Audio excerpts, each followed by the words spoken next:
to Naturally Aggressive, episode number 34. Getting up there. What are we going to talk about today? I don't know. It's hard to know, you know? We've broken There's containment. nothing obvious.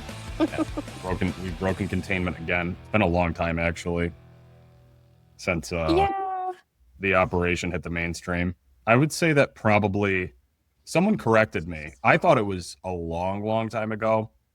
It was when I had Ollie, when I ran the prediction error with my friend in the bite suit or the pants and gloves. That one went nuts with people. It was mostly, that one was mostly positive. This one is probably like that was probably 90 10 positive negative. This one's probably like 70 30. For reasons that we can go into. And, you know, obviously we're going to talk about not just like community stupidity and people being bad, but actually like dogs like Paul the Akita, and why we think the way that we do about him and what the general vibe is. We should probably focus more on that, though. I do think I at least for my own personal sanity, I want to make a brief declaration about the dog training community, so we can get that out of the way and then get into the dog stuff.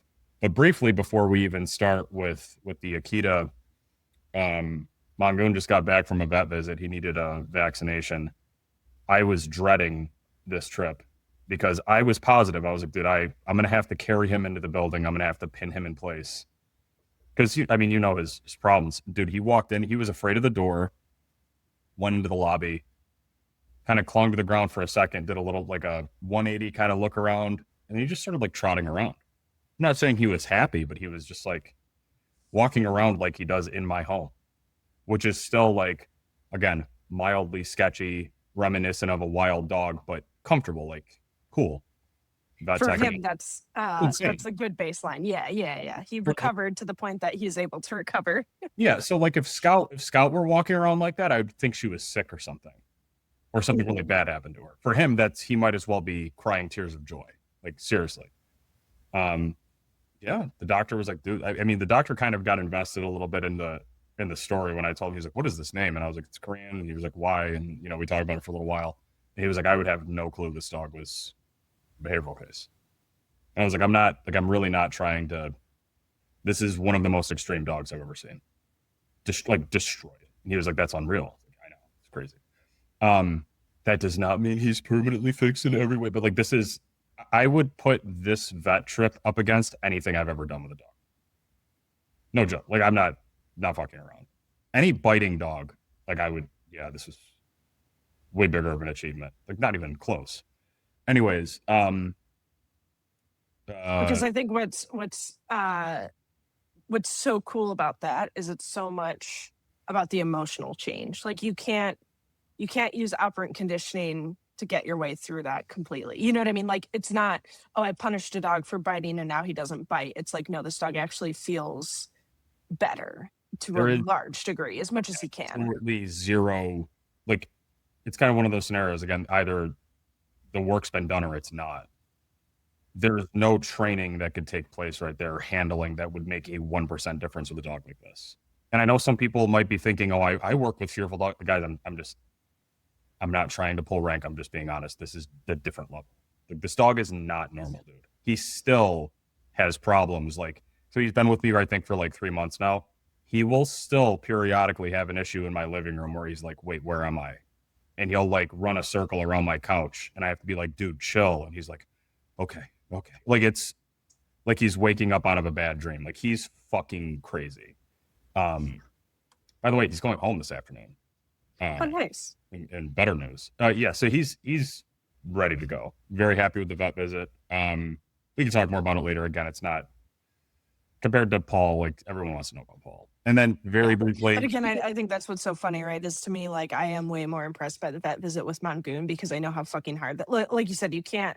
Like that is 3 months worth of work culminating in that vet visit, whereas Paul will actually be very, very straightforward. And I think that's like what's so funny. Not that you don't have to put work in with Paul, right? But like it's just a different level of complexity when you have a dog that's like that emotionally wrecked the way that Mangoon is. But So like Paul already feels good about and we're himself. gonna we're gonna Anyway, get to this. We're gonna get to this, and not we're gonna not to hammer it. yeah. We're gonna have to Not hammer to it. jump ahead too much. People Yes. are people are like mind blown by some of the things that I've said and like that you've said.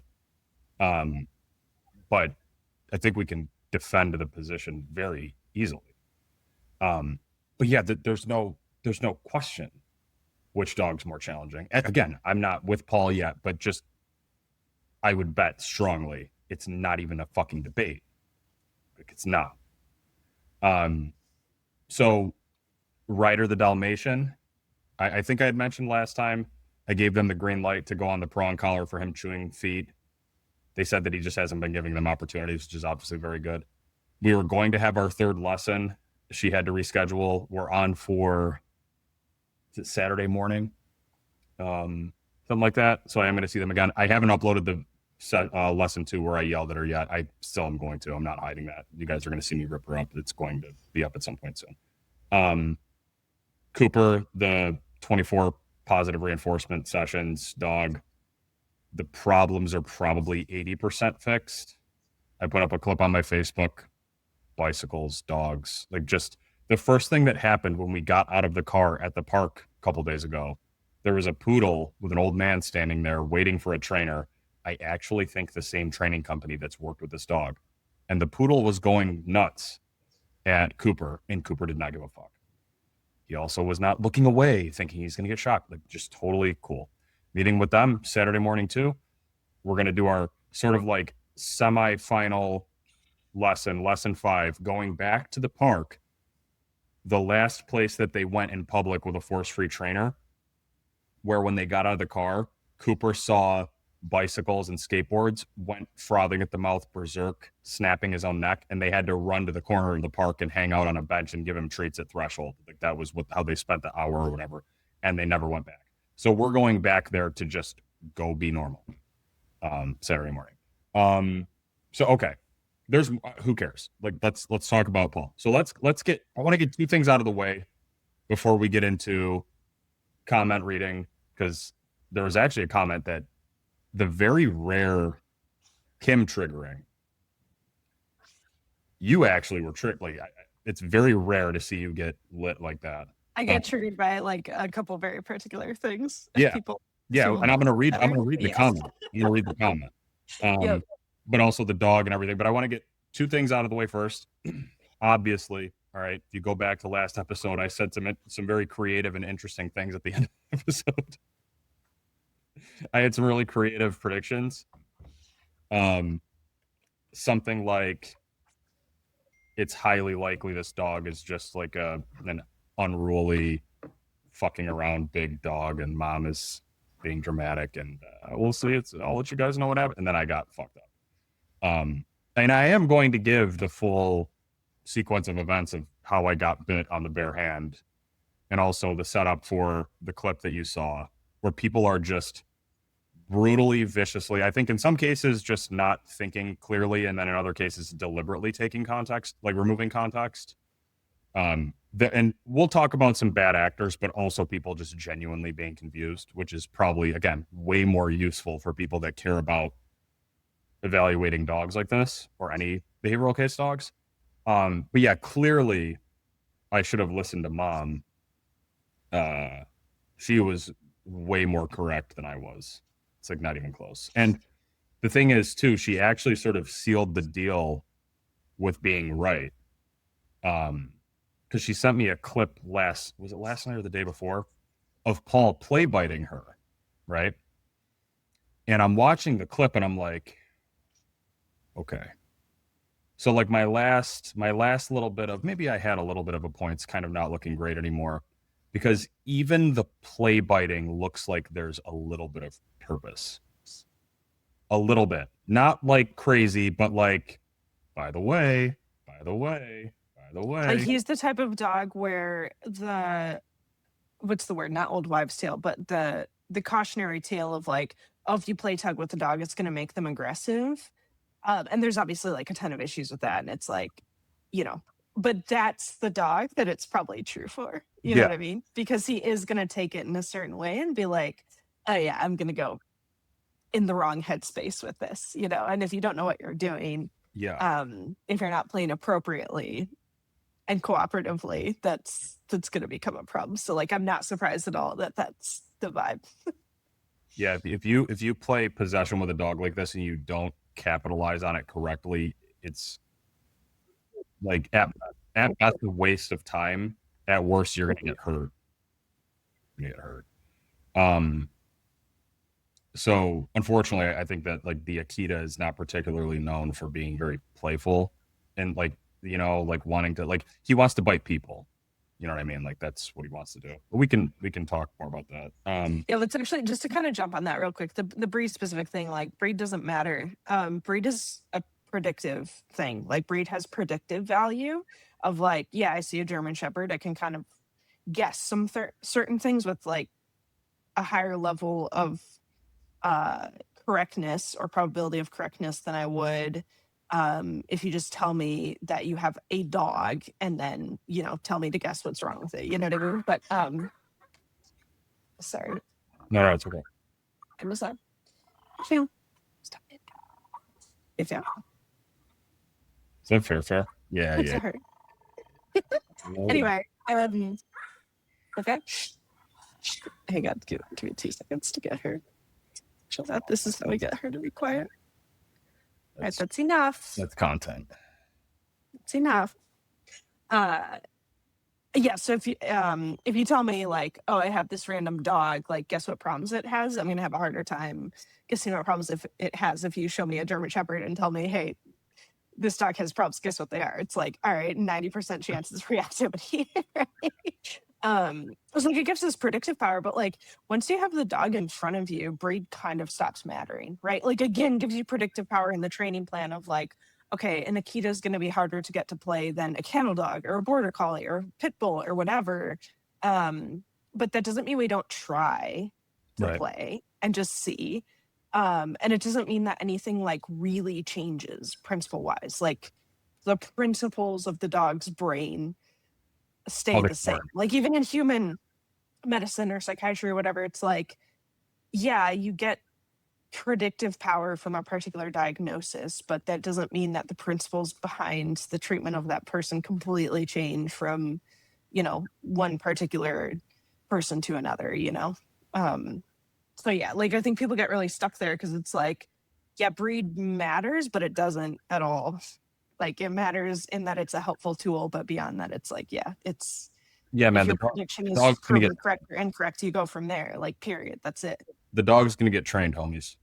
Yeah. Yeah. Not from me. So I'll say like breed doesn't matter, and like obviously, dude, if you're selecting a pet or if you're selecting a dog for a job, breed is extremely relevant. But again, it's only relevant because it's predictive. It's not a guarantee. Right. Like that's my whole point is people are getting stuck on it because they're acting like it's the truth. And it's like, no, it's a piece of information that sets the deck a certain way, but not. Now you can get a Malinois. It doesn't guarantee it's going to do bite work. Yeah. And I again, it's in the context of training, it's even less like it's less relevant. It's just correct. The fundamentals of how dogs learn remain the same. Yep. Like you've already gotten a keto. Like, what do you want me to do? Like exactly. Like it's same with what's his face? The Borbal. Mowgli, yeah. Mowgli, right? It's like, yeah, like should they have gotten a Borbal? Absolutely not. No. Do they have a Borbal? Yeah. So like we're gonna train it because what else are you gonna do? Rehome this dog to another house where now he's gonna go maul somebody and it's gonna be the same fucking thing until he gets put down. Like correct. Train the dog. The dog's gonna get trained. And yep. It's like, yeah, you know how reinforcement works, you know how punishment works, you know how dogs develop trust, you know how to run prediction errors, you know how to assert yourself. Like it's okay. I don't give a fuck what breed is, dude.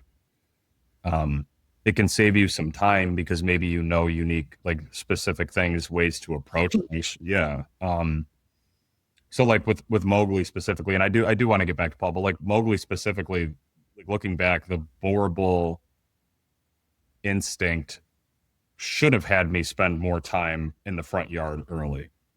You know what I mean? that had I valued that a bit more, I probably would have weighed the scale and done that earlier. Um, so it matters, What but did you do first? I thought you kind of did that first. no, we had like a protocol to just not have to deal with the problem, and then the protocol was not followed. Oh, yeah, you like took him on walks into the parks. Okay, Yeah, yeah. I we gotcha. I we gotcha. got him out Yes, with yes. where we could start getting any cooperation going because he was just like inconsolable on his property, like just totally gone. Yep. But Um, yeah, again, predictive value, right? Like we probably should have predicted better, hindsight's 2020, right? But like probably could have predicted better that like, yeah, that's gonna be harder for him. So yeah, like, yeah. prioritize that in training, right? And again, same with sport dogs. Like I predict that it's going to be harder for, I don't know, a Doberman to like bite super, super well than it is for a Malinois. So like we're gonna spend more time on grip development younger. You know what I mean? Like it's Yeah. not, but that Doberman could turn out to be like, oh yeah, I was born to bite shit and bite shit hard, and like then we're So, like, okay, cool. Then we can go back to focusing on more obedience or whatever, right? and again, this is going to be relevant when we eventually get to the comments that are like the primitive breed. You know what I mean? Like where people think that there's a little bit. On one hand, like I think breed enthusiasm is very cool. Like I respect that, and there are people that like how I train that are very interested to see how I work with a dog like that. And again, for us, it's not novel or that interesting, but for them, it could be cool. I have no problem with that whatsoever. I support that. But there is some wishful thinking with people that think that I've finally met my demise and that I'm just going to be, because of the breed, I'm just going to be flatlined and suddenly not know how to train dogs anymore. And guys, I guess we can get into this a little bit, and then we'll start reading comments. And I want to tell you how the meetup went. The two meetups went with Paul. Like give you the full story, but I will just say this, guys.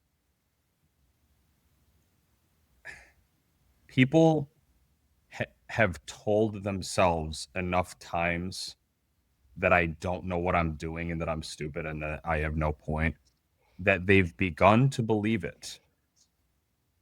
And then they get fucking flabbergasted when they see in real life that it's actually totally not real. I can tell you firsthand, there, I can't really get into it now, but there have been times. I'll leave it at that for now. You should believe the Hashtag secret project.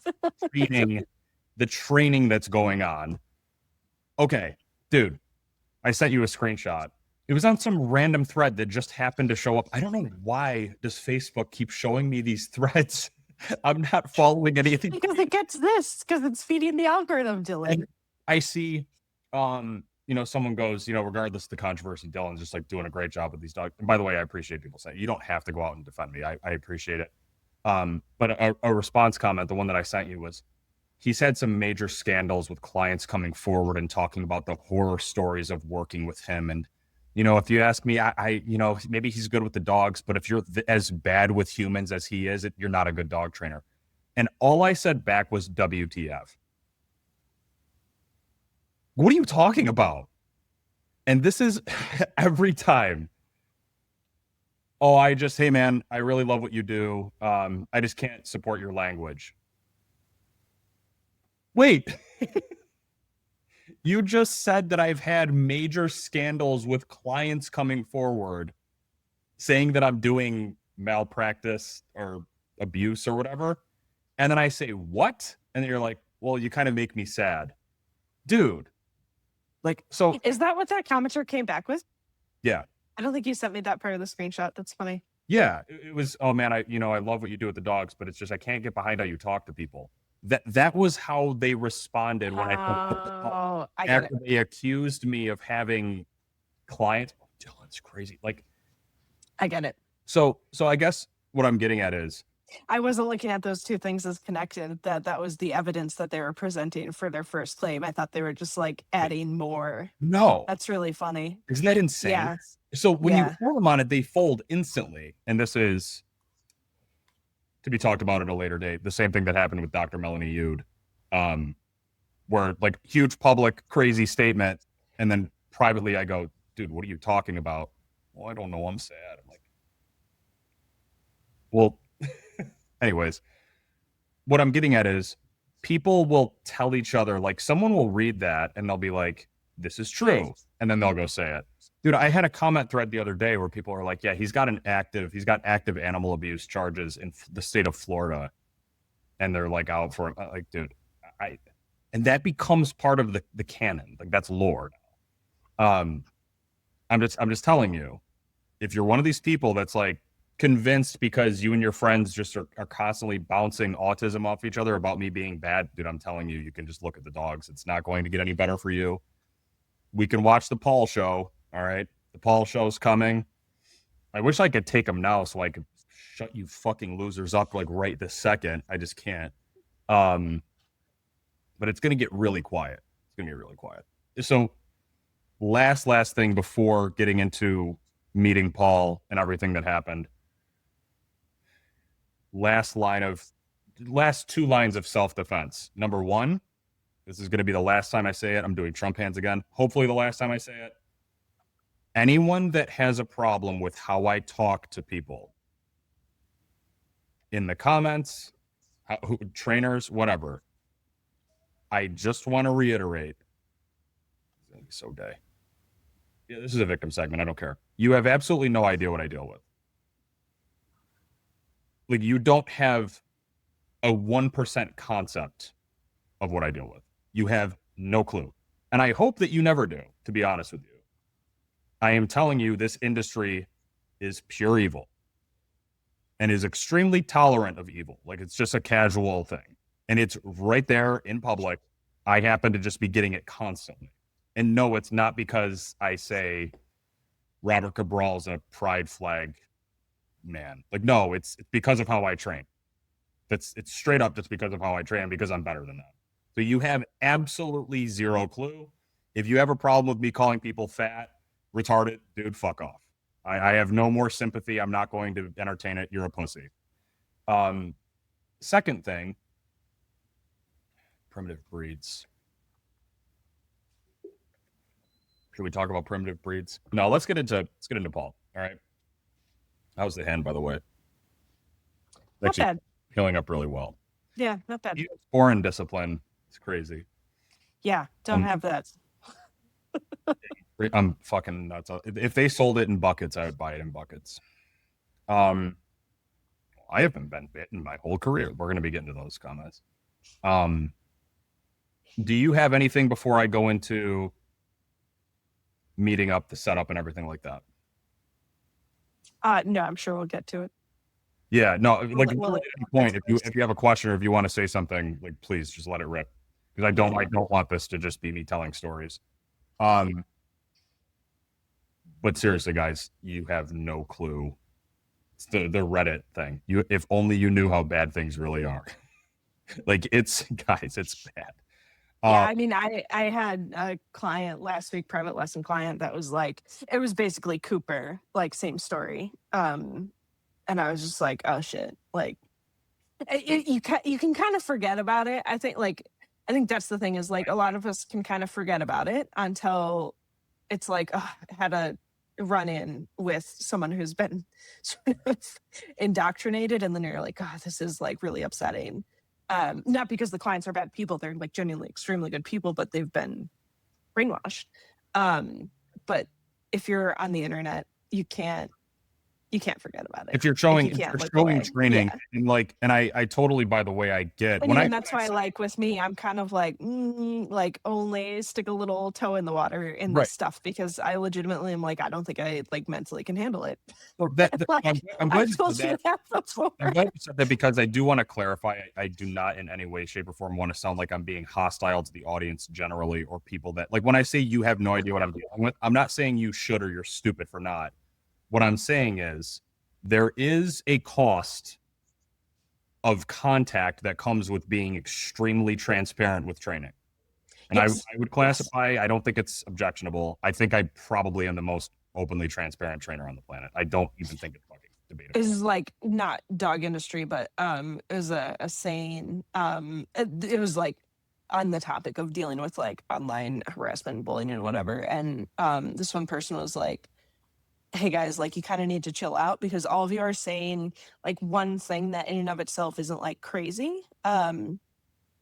But each snowflake that's part of the avalanche doesn't realize they're adding to the avalanche. You know what Yeah, I mean? And like eventually you get an avalanche and it's like you still get buried or you bury that person. So I think like that's just an interesting concept to be like, and I think we all know this, right? But like humans were not made to digest the internet and everything that comes with yeah, it. Seems like it's a lot. yeah.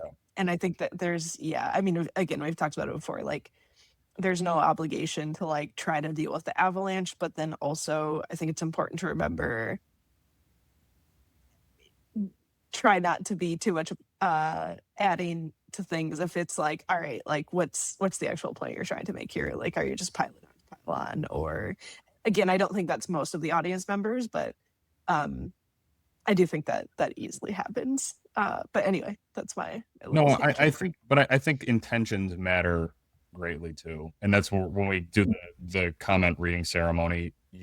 You, the listener, are going to find that none of these are well-intentioned comments, and the things that we've normalized in this industry, the way that we talk, is fucking insane. It's not meant to be constructive, therefore, does not help dogs. Period. End of fucking story. So, again, what I am saying is people should be showing more training so that we can talk honestly about training. I am showing training. I am showing dogs. I am showing evaluations. And I get comments saying, this dog needs to die. You're fucking stupid. And it's from like a dog trainer. That gets a pass as, oh, it's just an opinion. And I say, fuck off, fat ass.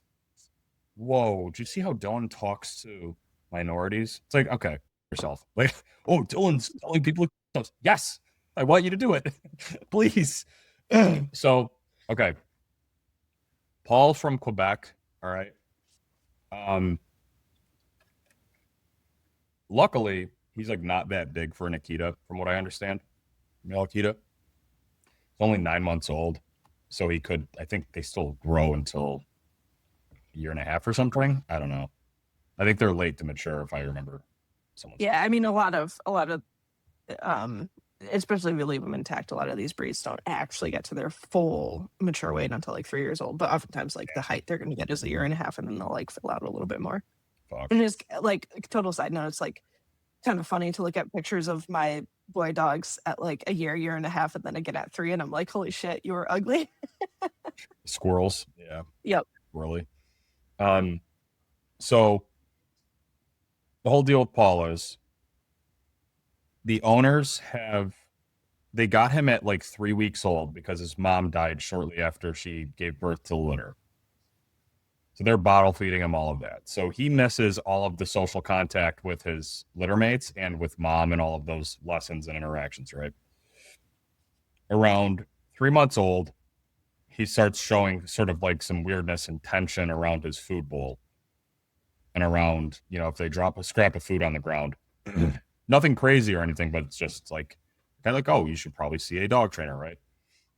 They end up hiring a local guy who's like, experience, I've been around forever. And I imagine it's your stereotypical, everyone's afraid to say anything bad about him because he has a lot of friends, that type of loser. And they did four private sessions with him. And in one of them, he brought out a food bowl. Paul, 3 months old, starts growling and he strangled him until he pissed all over the floor. Then they're like, okay, we're not going back to this guy anymore. And everything was just like basically beatings, even for trying to get him to do obedience or whatever. They bounced around a different, like, he started to get, like, as he's maturing, for sure that moment, people asked, like, what do you think that moment around the food bowl did to him? It's like, definitely not good. Say definitely not fucking good. I think, though, that he's kind of, his fate was sealed. Not having mom, and also I think likely genetically he is just a hard ass dog. So a side note too, like I don't expect people to necessarily even like get it or agree with it or think that it's okay. And like I get that, but It's not necessarily the end of the world if a 3-month-old puppy is resource guarding. Like, Who cares? Dave and Croyer like had a in the video. working dog world, we fucking look for it. Bingo. Did Yeah. you see Dave Yeah. Croyer's video? I His didn't. food guarding video. He's like, listen, I'm gonna cure some food guarding right now, and Yeah, he puts like the a while dog's ago. bowl in Yeah, his you fucking put crate. it straight. Yep. Leave Yep. him That's how alone. you fix it. It's Yep. okay. But yeah, like there was a video that was floating around super briefly of like looks like a 6-week-old puppy that's like picked up by the breeder. It's just going nuts on her. And people in the comments are just like, oh, that dog's gonna be a fucking problem. And I'm like, listen, it's like 6 weeks old. And it's basically it looks like it's doing what it would do with its litter mates. And people just don't realize that that's the way that like Malinois, Dutch Shepherd, like working line German Shepherd, like they beat each other the fuck up in the litter. And like they're mean and nasty and look wildly problematic. Yeah. It's not necessarily a problem. Like you do need to be a knowledgeable handler to raise those types of dogs, but it's not a death sentence to look at a 6-week-old puppy, a 3-month-old puppy, and see them doing some like just kind of, tough guy shit like that, where they're just like experimenting with throwing their weight around. It's not a problem. And in fact, like oftentimes desirable. You do need to raise that puppy in a certain way for sure. And that obviously didn't happen with Paul, but like, that's not, again, they just like didn't know any better. I'm not blaming the client, but like, I think it's so shocking for people to hear or see that. And even like that trainer who strangled that puppy at 3 months old, like, again, like if you took that dog to Dave Croyer, who's like, an extremely successful dog person and competitor, he'd be like, guys, this isn't a problem. Like, stop it. Like, stop freaking out, stop messing with the dog, and just like do other stuff that establishes the appropriate level of authority and the appropriate relationship. And then, like, in so many words, right? You want to say exactly that, but like, that's what would happen. And you correct the puppy elsewhere for something that is lower stakes. And then the dog is just like, oh, I don't, like, it's just not an issue, right? But people are like, oh, I have to kick this dog's ass. Yeah. And that's how we solve it. And we're gonna get some of these comments that pissed you off. Yep. And so what's funny too is like, so like that's one side. I also have like punished a 3-month-old puppy for severely resource guarding food in a household with kids. Yeah. But it was completely contingent and clear punishment. Like, and then was petting the puppy as he's eating and like totally fine. You know what I mean? So like you can do it. I'm not saying that like you can never address it and like go completely like, oh, this is totally okay in terms of I'm like condoning dumb behavior from dogs or like inappropriate behavior from dogs. But like there's a certain way to do that. And oftentimes for most pet owners, the way to do it is just fucking manage around it, deal with it elsewhere, and then come back to it when it's safer. And like that just didn't happen. Like they didn't get the right information. And it didn't make it worse because of that single event. It made it worse because of the mindset that the trainer instilled in those clients and showed them how to think about the resource guarding. And it became a thing. Like the same way that you're like, it becomes a thing when you like overreact to a reactive dog. Like it became a fucking thing. And now it's a problem. So anyway, like that just is also funny to me that, again, I'm not trying to be like, oh, you guys don't know what a real dog is, but like that is the benefit of being in the working dog world is you do see the other side of dogs where it's like, that aggression gene that people are like, oh my gosh, like call that, dogs shouldn't have that. I'm like, no, like we breed that specifically. In fact, like, what are you talking about? And again, that's not for everybody. I'm not advocating that your family with young children goes and gets that dog, but like they exist and they're handled on a daily basis with really high success. It's not impossible. So like, again, people just thinking that this dog is like out of this world insane is just not true. It's just not reality. Anyway.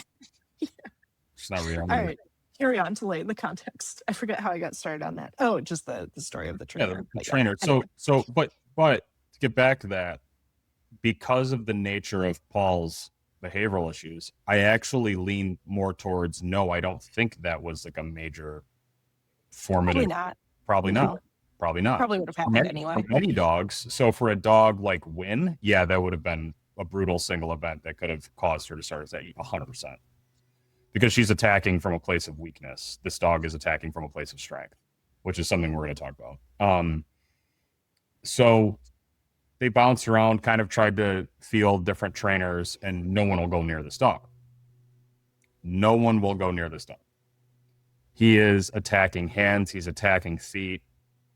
If anyone other than mom and dad tries to take him out of a kennel, put a leash on him, he goes fucking berserk. Shortly before getting in contact with me, they had another trainer that was willing, hey, I want to do this. I'm going to do a board and train. Let's get this done. I think I can do this. And good for this person. For I'm not trying to be whatever. Something like 2 days later, she calls them, yo, you got to come get your dog. I can't get him out of his kennel. I cannot touch him. I cannot do anything. You need to come get him, which is absolutely the correct thing to do if you're feeling like that. Mhm. Yeah, I Also, mean, sorry, not to harp on the working dog stuff again, but like I do think again, like Ivan, right? Like you're not a sport dog trainer, but you learned from Ivan, right? And like the best dog trainers, I would say 99% of the time, all of the ones I can think of are sport dog trainers, yeah, and are around working dogs. yeah, And that gives you a certain level of competency with dogs that bite. The 100%. average pet trainer does Oh, not have that experience and oh, is not equipped. And it's maddening that that's not the standard in the industry. But like, that's like, again, no shade on that particular trainer, like doing her best. Again, like, did the right thing. But it just highlights the fact that our industry, as a general rule, even with someone who is like, I want to give it a try, step up to the plate, was not prepared or equipped to handle that. And that's a huge problem. Like, we're not teaching people how to do this properly. well, I think that if I had to construct my ultimate behavioral modification trainer, it would be a career sporting trainer that does not think in routines. Bingo. Yep. Yeah, because there are definitely certain sport trainers who are also very incompetent when it comes to behavioral cases. But I think the sport trainers that extract the principles and are able to apply them and are extremely comfortable with manipulating dogs' emotions and dogs' behaviors, like right. that's it. That's the I would formula. say, and I think I've spoken. I mean, straight up, honestly, which is often in deep respect for people that train sport. I will tell you, like there are sport people that are good sporting trainers that genuinely couldn't get a dog to like stop jumping on its owners. Like I'm talking like disaster level, like retarded. But again, if I was taking conceptually, it would be a person that is extremely comfortable and actually happy to interact with really high octane assertive dogs that also does not go in thinking of steps and systems and is just like the adaptability.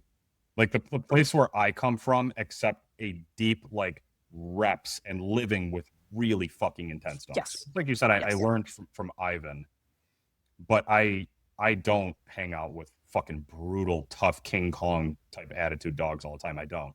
I think that I'm naturally good with dogs like that, and we'll get to that. Why I'm so confident with Paul, but if I didn't have a natural inclination and understanding of those types of dogs, I'd be dead. I'd have nowhere to go. And like what you said with like with pet trainers, people that are so-called specialists, we're going to be getting to that.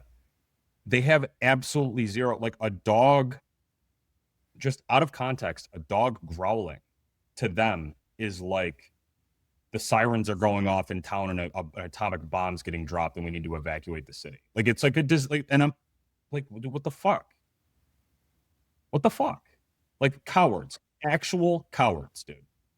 So, anyways, And again, like the system fails people. Like yeah, that's what's maddening about it. Yep. yeah. Well, people learn that anytime a dog shows any aggressive, assertive behavior, it can only be coming from a place of victimhood. Yep. Dog is And it can't be fixed. right. You can do nothing about it. You can't contest it. You need to try to get him out of the situation, counter condition a different, reinforce a different response. And Or you either allow them to breathe or not breathe, right? That's the only solution, right? And it's just like, oh my yeah, fucking God. Anyway, all right. people are I'll, going to be before we go down that fucking rabbit hole. shocked. People are going to be fucking shocked how I train this dog, and it makes no sense that people are going to be shocked. It's like I told you, I could sell tickets to my backyard and it would sell out. Like people are gonna go nuts. Um, so that falls through. They go pick the dog back up. That trainer refers them to me. They get in contact with me. I see the word Akita and I'm like, okay, this is interesting. But again, like the impression I gave at the end of last episode, I'm like, I don't like the things you're telling me. I'm like, yeah. Okay. Trainer's afraid of the dog. I hear that shit all the time. He's biting you. He bit. So he has bitten the owner. So I want to get into the issues with like, what is the goal? Like, what are they trying to do with this dog and what the problem is?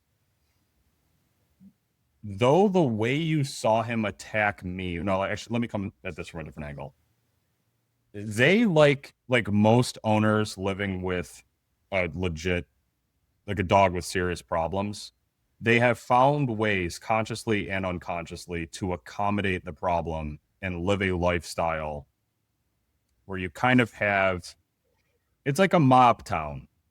You know what I mean? It's like people aren't constantly getting slaughtered in the streets, buildings aren't constantly on fire, but there's this tone of like I know if it came to it, there's going to be a fucking clash. So it's like a false peace. You know what I'm saying? Um, they know not to seriously put their foot down with him on anything. So if they're going to put a leash on him, he's like, no, I don't feel like doing that right now. They kind of just have to, like, they'll try kind of negotiating with him a little bit, and then they just kind of have to let it go. Dude. If they go to put him in his crate, so the crate that they use has like the lift and drop door on it. So their fingertips have to be inside of the crate and you'll bite their hands. So they have to like look over there. And then he's at the gate. That's just like it's crazy, right? But like I was gonna say, he does not go off in the way he was going off on me. However, I strongly suspect, and we had this conversation, they agree, if it came to it, he would do that to them. He would. Yeah, they're just avoiding They're that just not confrontation. they're not doing anything to seriously contest his will. And they Yeah, as soon as you start snapping at their fingers, they like take their fingers out of the crate, which again, as they should, right? But like, but if they opened the door and scruffed him yeah, and brought him they'd be out, dead. it's go time, dude.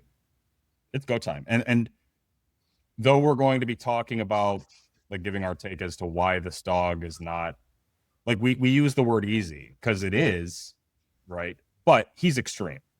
Like for a pet dog, this is nothing short of extreme. He is very violent. He is not On a fucking psychological level, very straightforward. On an actual logistical level, extremely problematic. very dangerous, dude. Yeah. Very, very dangerous, and he's not fucking around. Yep. He's not afraid of anything. He's not trying to make you go away. He's trying to make a point. And like we'll get into that too.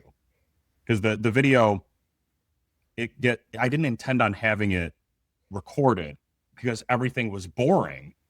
He started to pop off and the owner was like, Dylan, I'm going to record this. Okay. And I was like, okay. And she just brought the camera out, but so I'll tell you what happened leading up to it. But he's not trying to make me leave in that video, dude. He's trying to say, by the way, I can beat the fuck out of you and you can do nothing. So anyways, okay, we're going to meet up. They're from Canada. We had to wait a little while, unfortunately, but they finally came in this weekend. We intended on meeting up 3 times. We only did 2, and I'll explain why. I sent them home after the second one. I was like, yeah, but I'll explain. We meet up in the morning on Saturday. I actually may have some of this recorded. I think I did record the first few minutes of meeting him, but I didn't post it because nothing fucking happened. So I've got gloves on. I didn't do full suit because I'm just like, how do I put this? Retarded.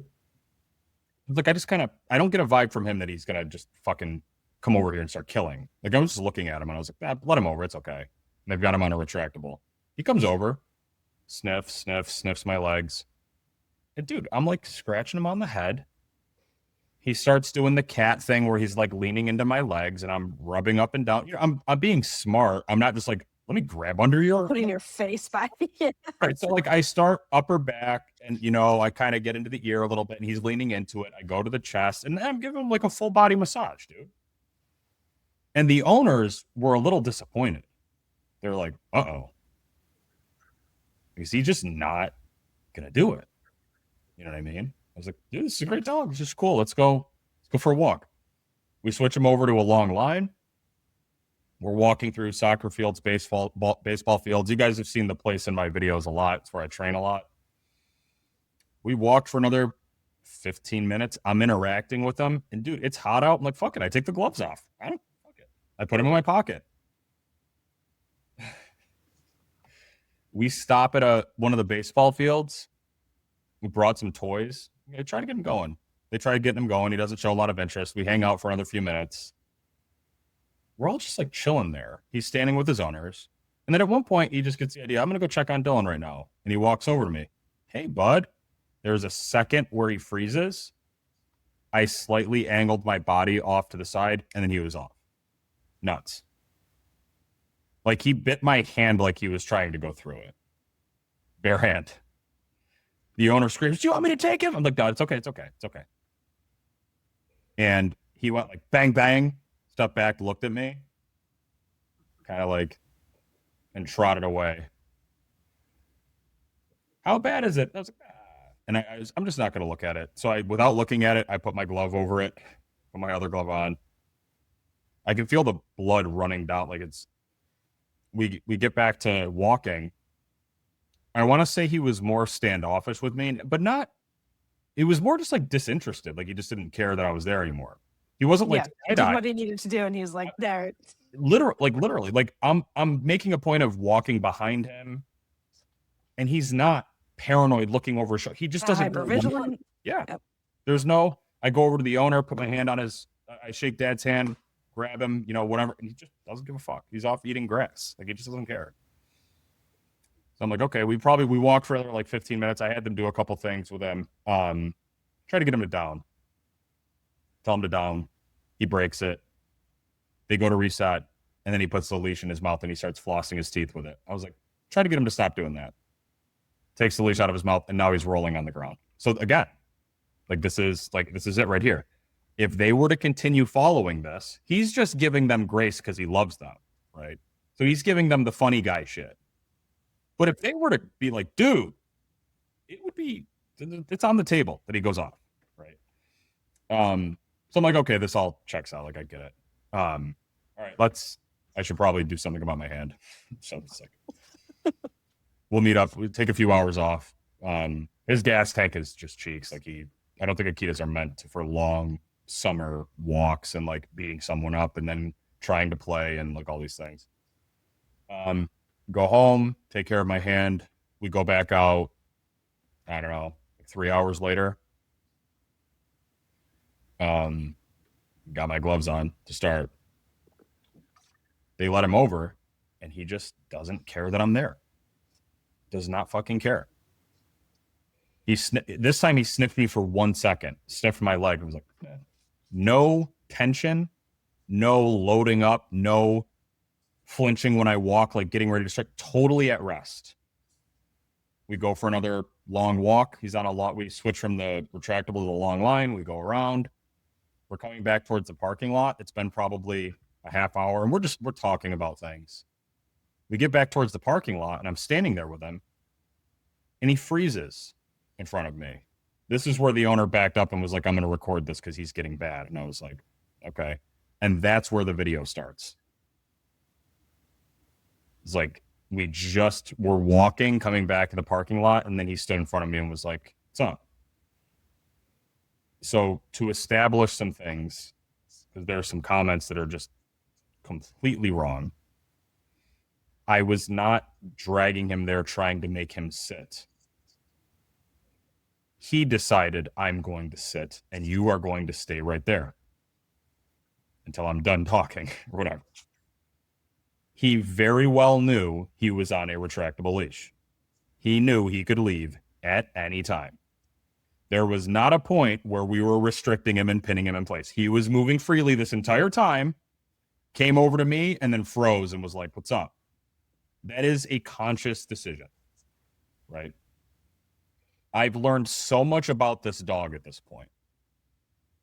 So much. Like it's just becoming extremely obvious, right? So even like Ollie, with how dangerous he was, he would do his thing and then he'd walk away. He'd just get out. It's like I got my fix. I did what I needed to do. Whatever.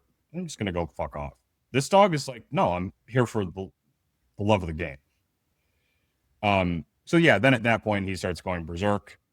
The bites were extremely hard, bad intentions, not joking around. He's not afraid.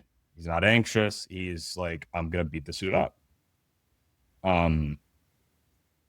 So yeah, the recording stops because the owner was getting scared for my safety, even though I repeatedly had told her, no matter what happens, don't like freak out unless I tell you to freak out.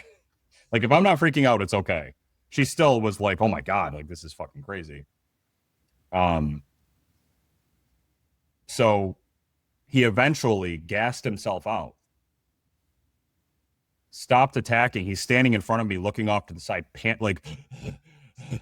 And when I saw I gave him a minute, like not a minute, probably like 10, 15 seconds. And I realized, okay, he's really stopping. I said, check, call him. Don't like formally recall him. Just go, hey, boy.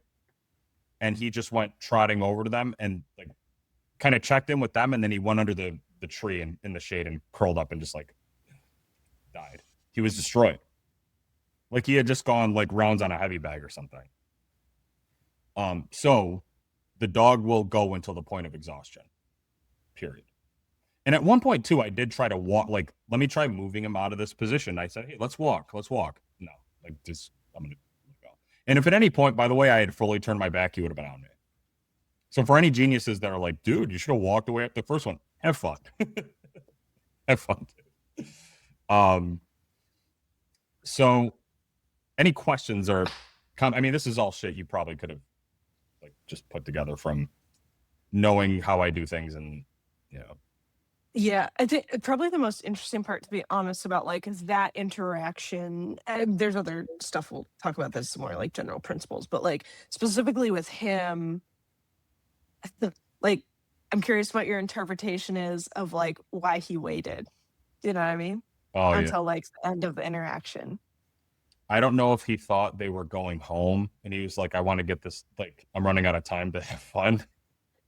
I don't My know. take is he just got bored enough. Yeah. It could be we He's finished. like, all right, I'm done sniffing. Like the novelty of the park was like attractive enough. And then he's like, nah, fuck it. No, that's probably it. It was our second walk and we were at the end of it.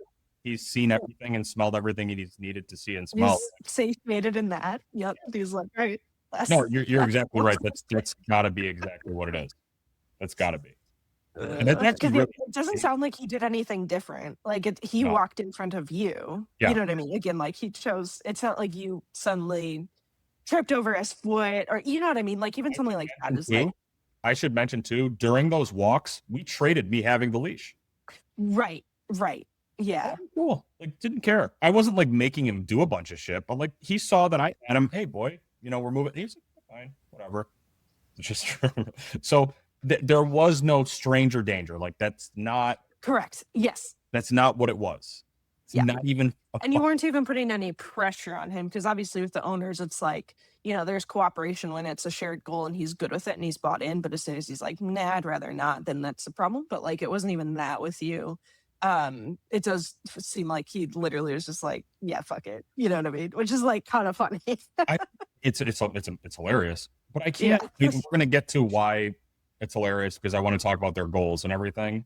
Yeah. Which are extremely sane goals. But sorry, like my point in sort of like asking like what was your interpretation of that is I think this is a dog where the motivations are not entirely clear. And I mean like the overall motivation is very, very clear. But in that moment, the dog doesn't have like a quote unquote trigger, right? Like even Ollie, it was like right away, he's like, I gotta fucking instantaneous fight for my life, right? Like that clear trigger, right? Whereas with Paul, like nothing really changed in the picture. It was something in his mind that went, nah. But I'm I'm bored enough that I want to go pick a fight, It's right? So definitely, like no, you're that's what right. feels unpredictable to people It's a because motivation hierarchy. It has to be. Like, that's literally what it has to be. basically he just does what he wants 24/7. Right. So like there's no sense of urgency for him to fight you. You know what I mean? Right. Whereas like with Ollie, there's a sense of urgency to be like, oh my god, I need to solve this This is problem important now. for me. Yeah. Yeah, yeah. So But yeah, sorry, I think that adds to the perception of like, oh my god, this dog is super dangerous and unpredictable. right. Because it is just him deciding that now he wants to pick a fight, and that feels weird to people. Even though, again, like I've definitely been around working dogs that are just like, yeah, like something changes in their brain, like the motivation stacks differently in terms of like the environment and like the emotions around the situation, yada yada, and then like they just need a vent basically, and they're like, well, now I'm gonna fucking take a cheap shot or whatever, right? Like you see that type of thing, like not exactly one to one scenario, but like that makes sense to me. Like it doesn't feel that weird, but because most people are used to seeing um ollie type of dogs or motivation that comes from fear, it feels dangerous or like more dangerous, and I think that makes people go more quickly to like, oh my god, this dog needs to be killed immediately, and it's like So I get where you're coming from, but also no. now that I think of it, you say that. So I said that the previous trainer tapped out. It was like 48 hours. From what I know, there weren't any problems up until the 48th hour. He was going for walks with her, doing all the things. It's just, again, novelty, like, oh, new place, new person. I'm entertained by this. This is interesting enough to Correct. Yep. devote. I have my iPad right now of like, yep. Exactly. It's like, actually, I'm bored of playing video games right now. I'm gonna go fucking rob a store like that. Like, Yep. just like the fuck. So then she goes to take him out of the kennel. He's like, actually, and it doesn't matter that we had fun for 2 days. I don't give a fuck. This is more fun right now. Because his relationship with people does not include an implicit respect. No, That's it. it does. And to be clear too, none of this is some crazy out there antisocial weird, like, and we'll get more into this later. This is not going to be a socialization program. It's not. It is not. Like, we're going to do that a little bit. Like, he'll meet some of my helper friends, but this is not like, oh my god, He's not socializing because of lack of socialization. So there was a comment that was extremely good. She actually, the beginning of the comment was kind of suspect, and then it closes. I want to read it. It closes extremely strong. My jaw was actually on the floor a little bit. I was like, wow, someone actually just got so much of this. But it's about how you approach how these types of things should be approached. So anyways, that's the reason why. Oh, we went back to their hotel. I'm like, I want to see you put him in his crate, and I want to see what that process is like and everything. And like they get him in there, and then they have to do the shuffle with the hands, dropping the crate door and getting out of there, and he's doing all that type of thing. I told them, I was like, guys, listen, like that's the third meetup was going to be me giving you some things to do. I can't give you things to do. I can't, because like if I tell you, hey man, like, make him wait before he comes out of his, like, he could actually just go off on you at this point. I know everything I think I need to know to start the program. I feel really confident about the information that we got. They felt really good. Being able to see the natural state, like, this is what he's capable of doing if you just don't orchestrate the environment or avoid things. Like, this is the dog, right? So we're seeing the extent of what he's capable of. That is the worst that he'll do. I gave him, dude, I mean, you saw the video. Go for it, dude. And he had all the opportunities in the world. So we see his wrath at probably at least like a 90%, right? Like, that's Paul. There is peace in knowing, even if it's bad, there's peace in knowing. So they were grateful for that. But I sent them home because there's just nothing I can, in good conscience, tell them to do that would be helpful at all, that couldn't put them at risk. So do we go? So then I post the clip that the owner took, because we saw him change, and she was like, this is content. So she started rolling. Anything else you want to add before I start going through some of these comments? No, I think those are kind of a big initial reaction is just to like the dog itself and the broad misunderstanding that's going to happen from that.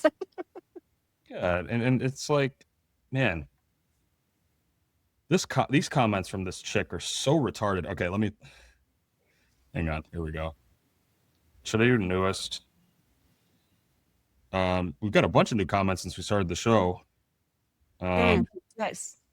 I actually have not checked back on your page probably since yesterday midday, so there's probably This guy, something missing. my boy Hassan Hardy, with an extremely suspect comment.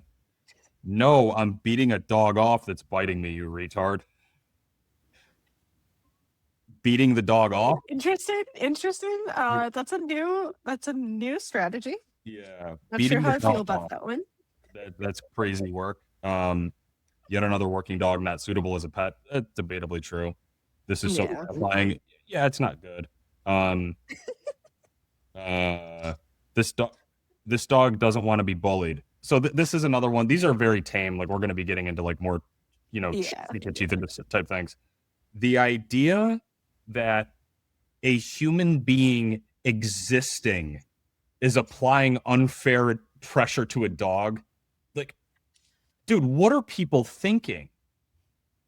Dude, we just walked for like 40, like we've been hanging out.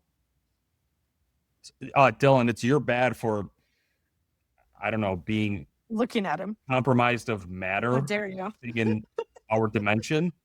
What the fuck? Um, if this is my dog, he'd be taking a dirt nap. Flexi, LOL. So that comment, I get that there's like a lot of people being like, oh, just euthanize dog. But like, if he were my dog, I'd euthanize him. How do you let your own dog get there? Like, if you have the opinion that this dog should be beat, like, why? Just euthanize.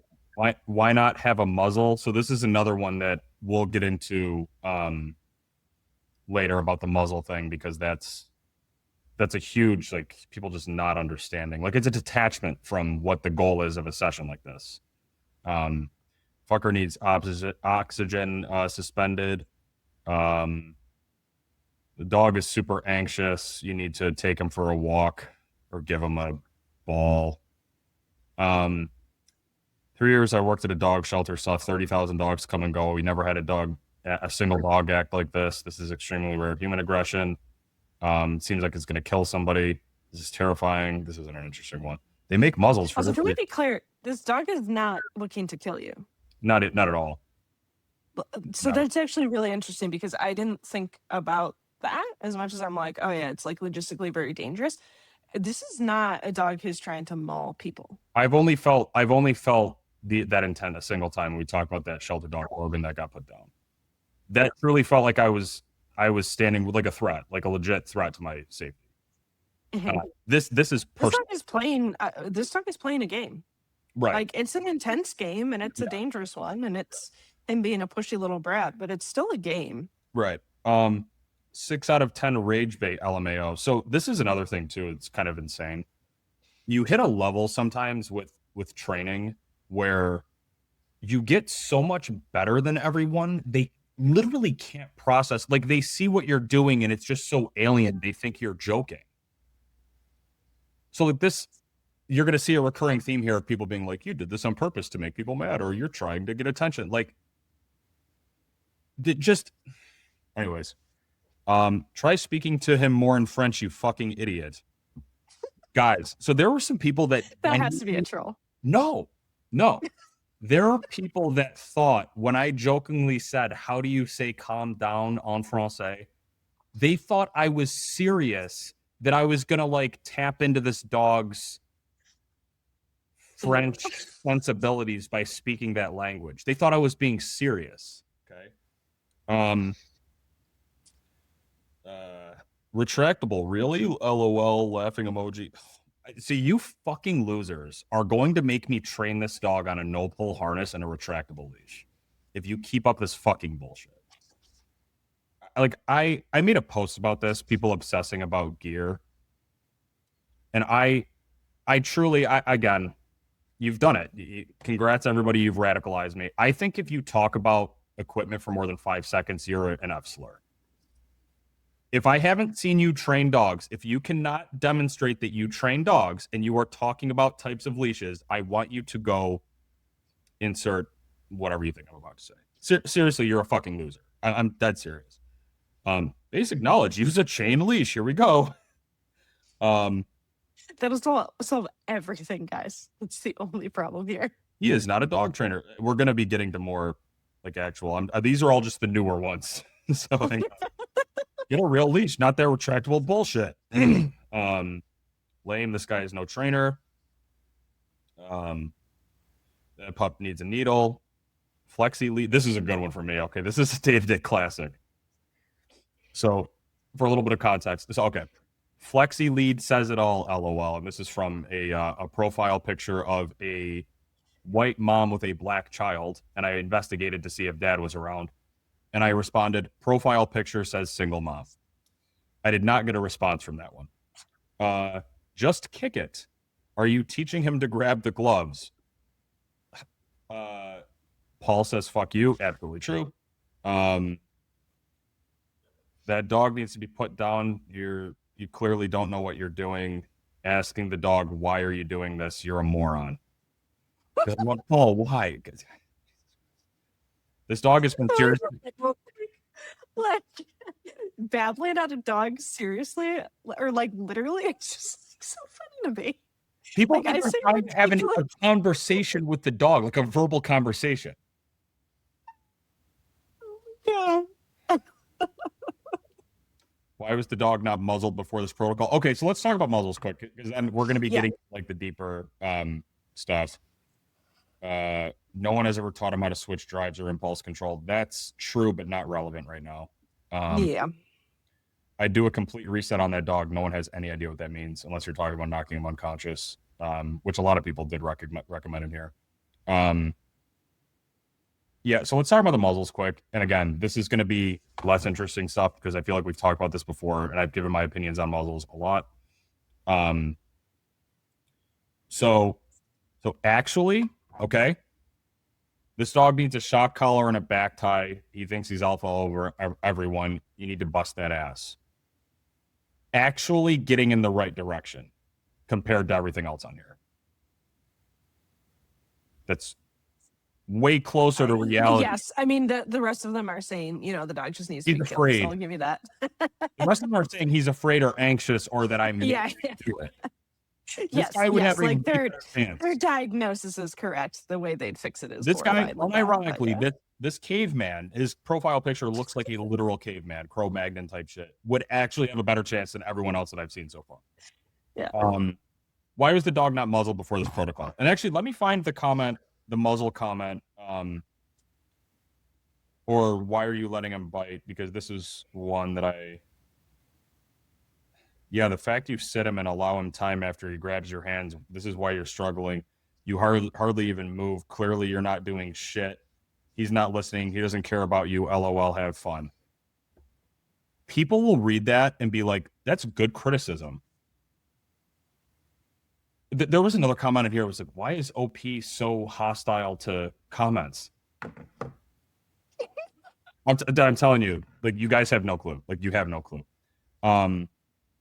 Where's the comment that I wanted? What did you caption this video, by the way? I forget. Like, did you say it was an evaluation and people are just not reading, or are they genuinely like coming? All right, I wore my gloves for meetup. All right, I wore my gloves for meetup number 2 and they were promptly destroyed. Now we know what's in the box. Paul starts training next month. Okay, yep. All right, they're just not reading. No excuse. I think some aren't reading. I think some are, and they're deliberately lying. I actually know that for a fact in some cases. You can't negotiate with a terrorist. This dog's a habitual line stepper. What reference is that? I should know this. I don't. It's Dave Chappelle, Charlie Murphy, the Rick James sketch. Oh, okay. Yep. Where's the one from Shannon Elizabeth, who's just, you have no idea what you're doing. Is that the muzzle one? This is a funny one. You have no idea what you're doing. And I said, how confident are you? And she said, 100%. I've trained dogs my whole life and I've never been bitten, even with biters. And I said, very cool. I'll be in touch. Watch this backtrack. Yes, in around 3 months. Right? What should say? 3 months from now when you're done getting bit. So, okay, is my response. Yeah, probably around 3 months again, because I don't get to take him on for another month and I'll probably have him for around 8 weeks. What happened? Now you're accepting I'm going to rehab the dog when you just said I had no idea what I'm doing. So these people often, when you call them, they hedge their bets. They're like, oh shit, he actually is going to fix the dog and he's going to be able to prove it. So they start saying shit like that. This is often you'll get people that'll be like, Dylan has no chance. Dylan sucks. He's going to abuse this dog. The dog's going to get worse. And then you'll find a comment later. By the way, guys, just so you know what to look for, anybody can suppress a dog to make it look good. Okay. They're trying to have it both ways. They know I'm going to do well, whatever.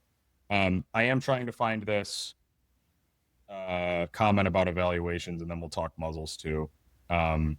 This dog should have never been on a flexi. A flexi leash, LMAO. I hate retractable leashes. That's a very fearful dog. All right, check out my boy. Anyone who uses this kind of leash has no business being with dogs. Okay. Something I saw, sorry, as you're looking for that other comment, I think it was Pierre Wallstrom's profile, which he posts a lot of good shit. He's a judge in Europe, I think Sweden, whatever. Anyway, but he posted something that was like talking about leashes where people are like, I think it was RE, like e-collar bands or something. I can't remember. Anyway, but like, doesn't matter. Context was slightly different. But what he said was people act as if a 6-foot leash is going to fix things in the same way that they act as if, or it's the same as saying that a seatbelt fixes bad driving. Yeah. I was just like, oh, that's such a good analogy that like the fact that yeah, like a seatbelt isn't going to prevent you from getting into an accident. You know the fact what I mean? that guy felt motivated to post that is extremely scary. By the way, Yeah. he's right to post that, but it's the fact that he felt motivated to because he knows people don't understand that. That's very scary. Yeah, I mean, but like that's the entire world. Like It's extremely scary. Yeah, I'm just saying Yeah. it's horrifying. Oh yeah, yeah. So here we go. I had to find it on And my like sport again, like sport dog people know this. They like we know that the bands and sport bands and like breed bands, tool band, like they're all everything's on the chopping block. Like it's Right. happened in Europe. So like listen to the Europeans. They're like they know. There's a reason. They're paranoid about it. So anyway. Correct. So here's a gem from Shannon Elizabeth. All right. Explain to me why you let the dog continue to bite you and not correct the dog instead and just start walking. Listen to this. Ugh. I don't care about equipment. Full stop, period. I think you should have switched from a flexi to literally anything else. I think you would have had more control with less effort. I then said, what makes you think I want to control the dog in this situation? She responds, I didn't say anything about control the dog. So guys, again, you have no idea, dude. All right. I mean, so she said, I didn't say anything about control the dog. So she first says, I don't care about equipment. You should have switched to a different leash to get better control. Why, what makes you think I wanted to control the dog? I didn't say anything about control. Okay.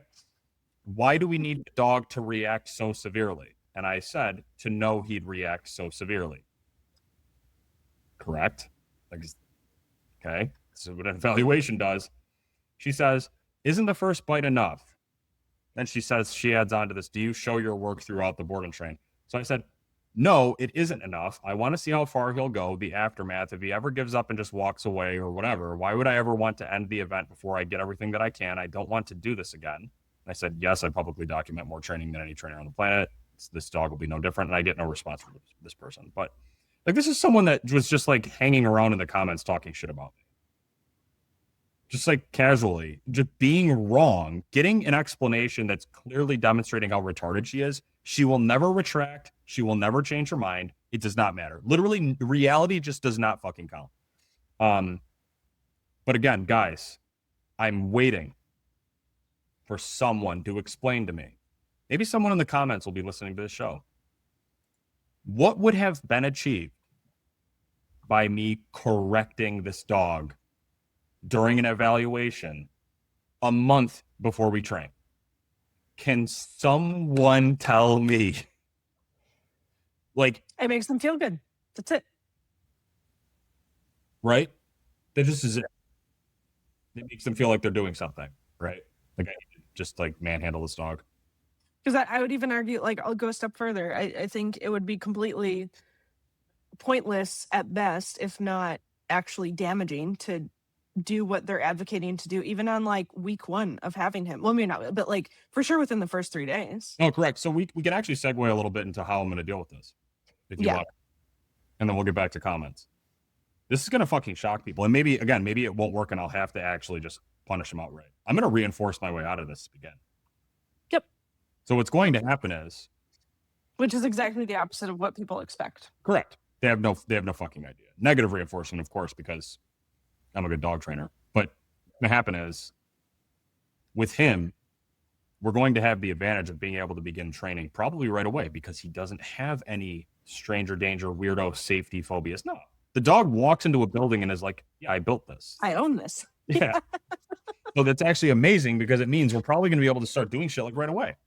And I'll set the tone right away. It's like, oh, we do stuff. I'm going to tell him to sit. He's going to attack me. Sit. He's going to attack me harder. Come on. Sit. He's going to attack me again. And we're going to be there for as long as it takes, even if it's to the point where he has to take a deep breath and relax, and he sits to do so. Free. Let him go. That's step 1. We just accomplished more than like an entire normal program would in 1 rep. And we just got our foot in the door. That's what it is. So I'm going to be installing and introducing compliance without directly reacting to the aggression to start. That's what it's going to be. And the aggression, honestly, like, just doesn't matter. Right now, it just means nothing. Like, we're going to train. And it will be very interesting to see how much of that stops just from him learning how to listen. You know what I mean? And react and respond. Like, hey, to me insisting, yo, dude, you gotta sit. Right. I absolutely You're installing a social contract that makes sense to him that doesn't exist right now. Yeah. Not only does it not exist, but even trying to introduce it is going to cause him to have a serious emotional meltdown. Right. So if I already know that the dog is going to be really, really struggling, again, we have the viral videos of rich kids freaking out when they get trapped. So I was about to say, what's actually really funny is this is the exact shit that happens where people know that when you parent a child and you fail to do this kind of work early, that the first time they get rejected from a job is going to actually ruin their life. It's gonna be crazy. They're not capable of handling that. Like, people understand that about humans. And then with dogs, they're like, you need to jump straight to the, like, rejecting them in a job interview. So right. So check this out. Check this out. We've got the viral video of the 19-year-old girl crying and fucking snots coming out of her nose, and it's like a $65 ticket. We all laugh because it is funny. You're a stupid kid. Your parents failed you, whatever. But let's assume I was actually deeply sad. Yeah. But let's assume you're a therapist and it's your job to try to help this person grow up. You kind of got to approach this delicately, dude. This isn't something you just smack them and go, fucking grow up. That's not going to work, right? Mm-mm. There And is, you're gonna make it right. You're going to cause a worse oppositional reaction. So the concepts need to be introduced. And when there's that connection, that understanding, absolutely, there's going to be clear, potentially harsh penalty, right, for transgressions. But you can't, like, what, again, you can't start that because you would not interpret it as a punishment for his transgressions. Like, I don't, like, it's hard for me to understand how people, like, don't see that. Like, this dog does not have the framework, the mental framework to interpret a reaction like that from you appropriately. It does not exist. It can't compute. There are no connections to be made. Like, that's it.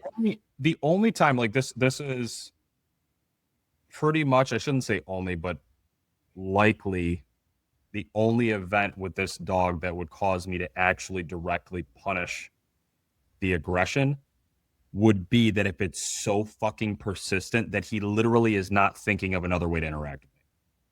Then I would do it in an extremely dispassionate way. Very just like I'm a moving stove that turned hot.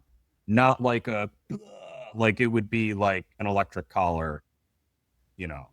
Like I would do it unannounced, sort of just Doesn't to need to shut that door, make you look for other options. right. But I don't think that's even a high likelihood because No, again, this is a game to him. Like it's that's not it. likely at It's that all. simple. It's And extremely and the other thing I want to say too, like after saying all that, again, like kind of sounds like I'm saying like, oh, don't punish the dog first, kind of no matter what. That's not true. Like in this specific case, the dog is such an extreme case of spoiled brat, like likely because he was removed from his mother to like all of the circumstances make him very extreme in that he's literally never been told no effectively right. in his life. Most dogs, even if they have other issues, so like let's take Ollie as an example. Well, he's even a bad example. What's the dog that you punish right away? Mowgli Mowgli, got to on. be honest. Yep. And Mowgli. we had to, yeah. Yep. Yep. Like Mowgli still, despite his owners having a hard time, likely had a framework to interpret, and I can't think of like specifics of that case right now, so like maybe you can help me fill in the gaps, but like he definitely had some Oh, semblance if of they yelled at him, understanding that social hierarchies if exist. they yelled at him in the house, he'd drop to the floor. There you go. Yep. So Yeah. like he understands this idea of like there are some things that I can be stopped from doing, and that is a pathway that exists in his brain. Even most dogs have this from again like early experiences with the mom, the litter mates, socialization, you know, a housemate dog correcting them and being like, hey, get away from my shit, right? Like they've figured that out. These types of dogs literally don't know they can lose. Yeah, Like they have they no don't have idea brake they can pedal. lose. There's no brake Yep, pedal. It's none. always just try harder. Like And it's you have to install that first. correct. Otherwise, you're just going to make it worse. Correct. Mowgli at least had a brake pedal. He didn't have it at that level of arousal and Right. you know, motivation and like whatever, right? Like needed to make that brake pedal stronger, but it already existed. So like, yeah, you can go ahead and use punishment pretty early on in a dog like that because the foundation work has kind of been done for you. But with a dog that has no actual concept Nothing. at all of Nothing. stopping. And again, this is like working dogs are purpose bred for this. And a lot of times people accidentally raise them too much to not have brakes. And then we have to go back and install them. But like there's a very methodical and fair and clear way to do that that doesn't make you just immediately enter into an adversarial relationship with the dog where you end up in fact just negatively reinforcing these behaviors and it gets even worse and it's just like a whole fucking mess because like you said, like the only option they have is to go harder. That's it. Nothing else exists. So with the trainer strangling him when he was a puppy, I mean, we talked about this at TWC. Like what is really wrong about that is that there becomes a point where the aversive is so overwhelming that there's no actual learning. It becomes about holy shit, I can't breathe, not holy shit, I can't breathe because of X. Like that dog didn't quit the resource guarding. He didn't quit the aggression. He found himself in a situation where he was dying. Correct. I have no choice. I literally have no choice. That's But what his I'm brain tapping out. walked Right. away from. It's like I'm unconsciously tapping out. Like my body is tapping out. Like my will is not tapping out. You know what I mean? So like that was kind of what I was trying to get at too. Who was I talking about this? Is that he didn't like he lost, but he didn't give up. So that's not he needs to give up. Like he needs to learn how to let go. So and the easiest way to do that is an extremely low stakes negative reinforcement. Yeah, dude, I'll be here all fucking day, dude. Go get some water and come back. I don't give a paired fuck. with paired with some extinction, right? Like Yeah. that's effectively what's going to happen. I'm gonna have them put because the last time someone tried to put a prong on him, he tried to decapitate them. I'm gonna have them put on a wide metal buckle flat collar. Dude, I'm just gonna fucking. I see. We're gonna be and I'm just gonna kind of like roll them off me, dude. I see. And we're gonna fucking see what happens, dude. I'll be there for a half hour. I don't care. We can do this all day long. And again, back to talking about the simplicity, right? that is not to say, like the way that I put it when we had a little bit of a spurg out phone call. Was it yesterday or the day before? Where like a dog like Mongoon is like, you're taking a sobriety test, you have to walk the line, and it's like spaghetti, right? But if you fall off the line, maybe you step in a puddle. Like, okay. Then Paul is the sobriety test is walk in a perfectly straight line that has room for both of your feet. But the penalty for stepping off is you fall into a grenade. So it's like, it's the danger is crazy, but the actual task is like, it's just straight up and down. It's like right there. You know what I And mean? like not even to split hairs even more, but the stakes for Mongoon are actually way higher if you make a mistake. Right. Like you're recovering from that, right? Yeah. Like, yeah. whereas Correct. with Pal, it's kind of like, he's pretty robust, right? He's a pretty resilient Right. dog. You'll probably be fine, right? Right. Like even if you did go to war with him once and like accidentally created a bad impression, you probably could fix that. Like it's not Get over that in minutes. Yeah, it's not the end of the world. Like you'd maybe have an extra couple of sessions that you just tacked on to yourself, Right. and it's more stressful and it's like not ideal, but like you're not gonna kill that dog. Like there was really like, and in hindsight, I was like, oh my god, this was like such a stupid move. But I had just this weak little doodle in for just basic obedience board and train, right? So I'm like trying to get her to play. She's standing out in the fence. And I just like took, a little like rope toy, like a cloth rope toy, those Kong ones, and I just like flicked her and she fucking panicked.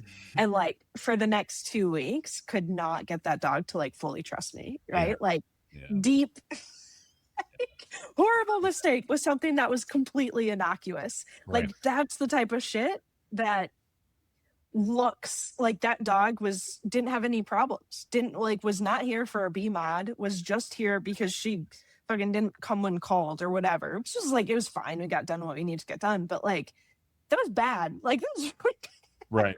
So that's again, like very difficult to recover. Whereas like Paul, or if I do that with a tougher dog, they turn around and they snap at you like, what the fuck? Like, or maybe not even that, right? Like that isn't a mistake with a dog like that. You know what I mean? And it's like, if it is, it's so easy to recover from. Here. Like the weak dogs are deeply, deeply challenging. Like I fucking struggle with them. Yeah, and it's dysfunctional. It would appear from what I've seen with Paul that his brain is operating normally, dude. Totally normal. Like again, I opened once I get him here, maybe there's some shit, and I would tell you, hey, yo, didn't catch something in the evaluation, whatever. But he's a fucking dog, dude. He's acting like a dog. He's acting like this type of dog. There's nothing to me that would suggest there's something haywire. Like a dog getting flicked on the butt and having a 2-week phobia is a problem. Correct. Like that's a fucking problem. Deeply problematic. I think I forget if I've said this on the podcast before, but I've definitely told you about it, that like it's so sad to me to watch, for example, golden retrievers and labs that have really, really weak character, but their owners will never get them help for it because it's not problematic. Right. And so that dog's going to just live in this like gross state of mind. I mean, even Mongoon to a point, right? Like he's never going to bite anybody, or at least that's, seems to be the general impression. Like he probably would die before. Yeah, he'd just like freeze, right? Like he'd just possum. Yeah. So, obviously there were the issues of like he was feral or just like run away. Like there were other problems with that, but like imagine that he just like cowered in someone's house, and there are so many dogs that do live like that, and their owners just never get them help because it's not actually like logistically dangerous. Yeah. But then you get a dog like Paul, and like of course like you have to get trained, right? Like again, I'm not saying that the client shouldn't be doing what they're doing, but everybody's like, oh my god, that dog needs so much help, and it's like, it's actually not the dog that's worse off mentally. Like Paul is having a really good quality of life, to be honest. Oh, for sure. Like he's having a pretty good time. Dude, yeah. Whereas like the golden retriever who pisses themselves every time someone comes over, it's like, that's not good. Or again, the doodles, like the doodles are, some of them bite, right? Depending on the mix. But like the golden doodles are kind of the ones that tend to suffer the most because they're like, have that neurotic energy, and people just don't realize that their dog is really in a dysfunctional, like bad mental health place. Well, so you can even like, let's stick to aggression for a second. Mowgli was in a much worse place in terms of quality of life because he wants to be out around people. He wants attention. He wants to go do things. Paul doesn't really give a fuck, dude. He's happy to chill, go for a walk and chill with his owners. Like he's not like suffering. You know what I'm saying? Right. So the problem, well, actually, let's loop this. Should we read more comments or talk about the goals? I guess briefly to talk about the goals for the owners. Yeah. Um, Yeah. They are in no way, shape, or form trying to convince me or themselves that their dog is a socialite. Right. They don't care. They know it's not real. They've known since they got him. They knew looking up the breed. They're like, yeah, these dogs are not like that, dude. Like they've got their little circle and they don't give a fuck about anybody else. Whatever. Their issue is, again, deep down, they know. Well, first off, they do want to be able to introduce people in a way that's safe should they need to do it. Right? They've had, since he was 3 weeks old, they actually had to hire someone to help because they're going out to work. So Paul has known this person, the babysitter, they call her, since he was an infant. And he's starting to give her shit. You know what I mean? So they need to be able to iron that shit out, and they want to be able to add people. It's like, what if she's sick and we need someone to watch? They want to be able to do that, but they want to do it. They'll take him to the vet. Right. Yep. Right. But the real issues, they know, hey, like again, I think I talked about this. Mom was getting out of bed like a month ago, and Paul started attacking her feet. And again, now that I've seen him do the play biting to her on the video, I know it was probably 50% play, 50% I dare you to try to stop me. Right? That can't happen. Because if she tried to stop him, he might go harder. And now we're in serious fucking trouble, dude. Like you're in your pajamas and you've got this fucking 85-pound dog just teeing off on you. You've got no leash, no nothing. Like that's not a way to live with that threat, right? They know if you catch him in the wrong mood and you're trying to put a leash on him, you got to leave him alone. I mean, I can't. So that's not a way to live with a dog. So again, in terms of the dog, like the puzzle, and in terms of the goals, this is all just very vanilla. It's just straight up. With the potential of, yeah, a mistake means I get seriously injured. Yeah. But that doesn't, like that, the physical element, the aggression element does not bother me. Like I'm actively seeking that. You know what I'm saying? So it adds time onto the day because I got to put the gear on and I got to do some things in certain way, whatever. But that's like physical labor. That's not mental problem solving type stuff. You know what I'm saying? So let's go back to comment land. There's some they're still pouring in, dude. We hit, what do we got for numbers? Oh, this is what I wanted to mention too. Just to get a last personal thing on the way. For anybody that tries hitting with the Dylan does everything for views and for attention. So this type of video where I'm evaluating a dog or I'm running a prediction error with a dog quadruples the numbers of literally anything else that I do. And they make up a very small portion of the content that I put out because it is a small portion. It's like I evaluate the dog and then the rest of what I do with the dog, if I train it, is the training, right? So the numbers with Paul are going to be nothing. They're going to be fucking nothing, dude. And everything I'm going to be posting is not even going to come close to this. So if I was doing this for numbers, I would, again, go out, pick a nasty dog, make him attack me on purpose, try to make him look worse. I would probably muzzle him and fucking start smacking him with a slip collar. Do dog daddy shit. I would do what everyone else fucking does, right? And then I would just post that and nothing else. And that would be all the clicks in the world that I ever needed. That means nothing to me. I have no fucking interest in it. That is a completely, like, just on its face, false. Like, you're just lying about me. Whatever. Have fun with that.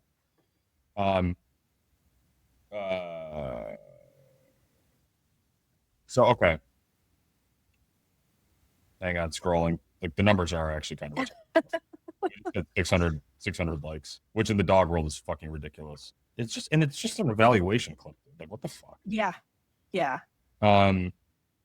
Allowing him to make contact at all is terrible. What the hell kind of training is this? It's like the capture training starts next month, but this guy has some funny shit. This was the one that set you off. So I said back to him, we're deep into the program. I'm exhausting him so I can teach him to down. He responds, You can wait. Yeah. You can exhaust him without letting him make contact. There's a rule of thumb. You can either have oxygen or no oxygen. I work with power breeds, Corsos, Mastiffs, blah, blah, blah. Some of them make this Aikido look like chump change. I've never been bitten. I set clear rules. None of this you bite me while I try to figure it out. I give you two options. You respect me and we get results, or not. You're negotiating with your hands. You're telling him it's okay to bite you. You're also very tense. He doesn't trust you. You don't know what you're doing. Please stop training. I said back to him, skull emoji. And then he follows up, from one trainer to someone trying to be a trainer. Put a muzzle on this dog. Work on your skills. Use a slip lead. When he goes to lunge, you tighten up, upwards pressure for a correction. Don't get offended. I can help you make this easy, or you can do it the hard way. Keep getting bit, blah, blah, smile. Like this guy. So before we get He into, just thinks he owned you. he's walking away thinking, Mike, fuck yeah. Like, so before we get into what part, like what set you off, and we've kind of talked a lot about it, but you were like, I think you said someone kill me right now or something like that. Yeah. Just again, we can laugh at this. We should laugh at this. This guy is a psychopath. Just, I hate to kill the mood, but I need other people to be sad too. This type of confidence works on scared people. I'm telling you. So when I start going off about horrible dog trainers, it is not because I feel threatened by some fucking freak degenerate like this. It's because they prey on regular people that don't know any better, and they take their money to destroy their dogs. Bingo. You are not going. Also, like that might work for the trainer, but good luck fucking transferring that to the owner. We don't even have like we should go that far, and we can in a second. I want to be clear, guys. You're not going to convince me to be a professional. You think that's a professional. This passes for a professional. So I don't give a fuck. Being a professional means being a fucking loser. Fuck that. I'm gonna be a dog trainer. If you have a problem with that, go kill yourself. I'm never going to shake hands and say everyone has a point. They don't. There is an objective good and an objective bad, right and wrong, and we can determine it by looking at the dogs. This guy has never trained a dog in his fucking life, and that is not stopping him from terrorizing people and taking their money. Do not tell me to be nice. If you do, you are the enemy. Period. Fuck, dude. So, yeah, this was on another post though, because I screenshotted that, and then you said someone kill me now. But I think it was likely the you either have oxygen or you don't. But we talked about it. It's like, yeah, like you just said, transferring that to the owner. There's so much about that. So let's go to the subject that doesn't come up often. I feel like when we talk owner buy-in. Okay. Yep. Do you think it is likely that you are going to convince Paul's owners, who have already been traumatized by a trainer strangling their and told you, we're honest with you about that. Right. But they didn't like that. Right. Do you think that if I take out a slip collar and I say, lol, do this, that they are going to listen to me? Do you think it is likely they are going to train the dog? Nope. They are going to probably cry and say, dog training isn't real. If this is what it is, it doesn't exist. Yep. And this is exactly what happens with tools, right? Tools get used inappropriately, and then people go, holy shit. I see the normalization of the way that these tools are being used, and then they go, fuck all tools. Like that's exactly what happens. That's how you radicalize people towards the opposite side, is to do this. Dude, yeah. Because I don't want to correct a dog. Like I don't enjoy like stimming a dog on a high level, but it doesn't bring you pleasure. You know what I mean? Like nobody's gonna do that if they don't realize that there's a point to it. And if they don't see the contingency, if they don't see the choice that the dog makes, if they don't see how it makes logical sense, they are not going to do it. Never. If you tell somebody like, hey, go beat yourself up at the gym, and like you don't tell them why, it's just like this is And- the thing you're supposed to do, they're not going to do it. Yeah. It's like, oh, my dad lifted weights for like 20 years and he's older than you, so you should listen to me. It's like, cool. That's not good enough, dude. By the way, I just went on this guy's page. This is 2 days ago. Don't argue with people on Facebook.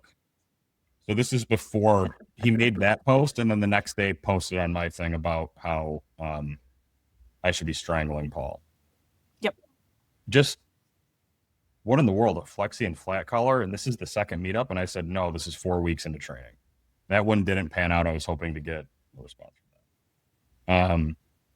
This one was like, I would never. For some reason, Facebook doesn't show everything on my phone, but this lady said, yeah, it's glitchy. It's really I annoying. would never let this man, in quotes, train my dog. What a criminal psycho. And I just said, I wouldn't take your money anyways. I don't accept government disability checks as payment. I didn't get a response from her.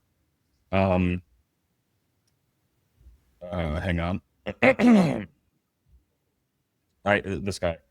If you're asking him why he's doing this, then I'm even more concerned. ... LOL. And I pulled out the classic. Some people need to wake up to this. Calling people's dogs ugly is like a new classic. I just said your dogs are hideous. And he goes, LOL, your opinion isn't valuable. And I said, ugly, stupid dogs. Calling people's dogs stupid too. And I don't know anything about his dogs. It's just like that's a good like that for some reason digs people. Or it's way worse. Yeah. Sorry, just because I'm like my brain keeps coming back to it. Like when the oxygen comment, when I said about like this is how people get radicalized. The most hilarious part of this is that is what Robert Cabral is trying to say about you. Yeah. Oh, 100%. Which is just like so funny. Just yeah, like that's the most frustrating to me when it's like, yep, you were so close to being right, but so wrong. Like actually you're the reason. It can't get because more people wrong. don't follow through with tools. Like it's just anyway. It's like actually horrible. The irony just gets so deep. Yeah. Like Cabral, you know what Cabral would have a problem with this guy's comments? He'd have a problem with the phrasing. Oh, you don't say punishment, we say correction because we're nice. But in terms of like manhandling the dog, the concept, absolutely. Destroy Antonio Diaz is doing that. Yep. Sure. Yeah. They think that's good. Like they're like full send, do it. It's just that we have to try to pretend that we're not. Correct. Because people don't fucking like it. Right. And they know that it's fucking ridiculous. And it doesn't work. Yes. We know what we're doing doesn't work. No one's going to do it, and it's terrible. So therefore, we need to defend it by not letting people know what we're doing. Like we need to continue to do it, but not let people know what we're doing. Like that is full send what they're on. And again, everything is just a circle. What did the force free people do? Right. Same shit, just different valence to it. So this is a friend of the program, Andrew Goldberg, who runs Doggy Stoic. He actually had a pretty crazy. This is a unrecognized clapback that's just fucking brutal. This lady says, this is a very fearful and frustrated dog. Andrew responds, how do you figure if he's on a retractable leash and can easily move away and he stays and it initiates the fight? How do you figure that he's afraid? Which is just exactly fucking correct. Explain that, dude. Explain it. Like that, does that dog look frozen in fear? No, dude. He looks like, it's like, fuck it. I don't want to move. I like this. Like, what the fuck are you talking about? This one's great for my buddy Antonio, actually. If this guy is supposed to be a dog trainer, he has no idea what he's doing. There needs to be a national standard training test for minimum qualifications and only licensed people can have clients, have to have legal proof of qualifications by a national standard. This guy does not even qualify to be a shadow of someone that's eligible. So I'll get this one out there. Anyone you can imagine that you think would be appropriate as a standard setting professional, I'm better than all of them. It's not debatable. It's objective reality. I'm so much better than anyone that this guy could think of that they wouldn't even know what they were looking at. This would be the equivalent of having a middle school nurse with like a TikTok account be on the board of directors at like a hospital or something. Like you're just, So the people that are better than me don't count because they would know what I'm doing. Correct. I was gonna say you wouldn't be making that comment if you were thinking about the people that People that we knew, would be thinking about. anybody that's better than me would know what my approach is going to be. And they'd be like, okay. They'd probably say I could do this better, and they could be right. But they wouldn't be saying this is unacceptable. So anyone you can think of, which unfortunately, again, it's like 99.9% of trainers, anyone you can think of that would think that I'm wrong, I'm better than them. And I can prove it, and I have for years. And they will never step to the plate, ever, because they know. So I told them I was going to get in touch with them. I'm keeping, obviously, this post will remain, and I'm going to be doing a tag fest. Surprisingly, random person, not affiliated with me. I don't know this guy. He's not doing anything wrong. He's not training. He's meeting the dog to see what the issues are. Oh, wow.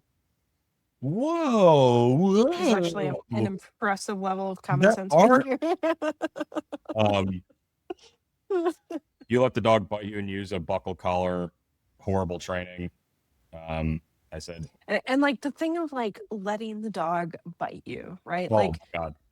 there's certain behaviors, like again, like we can't let another dog just maul another dog. Like there's certain things like, yes, we cannot allow the dog to rehearse that behavior for like legitimate reasons. And not one of them.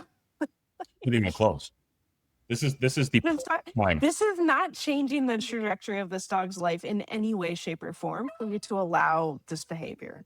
You know what this does? You know what this does? It makes me walk away. Now, given walking away bleeding, makes me walk away going, fuck yeah, dude, we got this. And it lets me tell the client, yo, lock in, we got this. I have a very good idea of what's going on. Let's do it. This dog, by the way, is going to be living in my home, right? Like I'm going to be going to get him downstairs every morning, bringing him out of his kennel. As a dog trainer, I'm telling you, there is a level of confidence and comfort that comes from knowing. So like I'm going into the program with information and with the mindset that we need, right? Because of this, because I'm letting him do it in a controlled setup with the only person that it's appropriate to get bitten, the dog trainer that's doing the evaluation. Before, yeah, I think people don't acknowledge enough or give enough credit to how much anxiety uncertainty can create. Oh my God. In owners and in trainers. Like if you are weird around your dog because you're like, I don't really know what's going to happen, like you're just going to make choices that exacerbate the issues. Well, let me say this. Okay, let me say this. This is something that is I've heard extremely commonly listening to interviews with boxers and MMA fighters. They say all of my nerves disappeared when I felt his power for the first time. I got hit hard. I took a step back and said, hey, I can taste it. Now I know. I understand. Yep. Like that's cool. And just there's like this wave of relaxation. Not, I don't care, I'm not going to try. It's actually the opposite. It's like, I understand. I'm ready. Now your brain has settled all the variables. Correct. And it can start making calculations based off of that. Yeah. Unknown variables are horrible for us to deal with. Right. Like we actually like can't really deal with them, you know? Right. Like you have to compartmentalize that away, which people like kind of do more or less successfully, but like answering that question of like, what are the variables in this equation and how are they going to change? What's the worst case scenario? What's the best case? Like all of that stuff. Now your brain can start to shape heuristics around that. It can start to use, and not shape but like it can start to use the algorithms that you've built based on other experiences and go, okay, now this makes sense. Now I can plug it into my framework. And until we have the technology to run a 100% accurate simulation of another dimension, we are never going to know how much that impacts my decision making in the program. That comfort, that knowing, that understanding. I am just a better version of myself, having felt what the dog is capable of doing, having seen the movements, having felt it. I am just more equipped. It's not even outside of just the information, what I learned about the dog's temperament and his behavior, just me personally as a human being that's going to be living with this dog and interacting with this dog, I feel more confident. So, and even if that sets you back a couple of training sessions, it's worth it. Exactly. Even if it did. So like, even if he walks worst case scenario. that, right, maybe I walk away from that fucked up and like I'm hurt and like I literally can't train for a couple days. That's extremely rare. I don't take days off.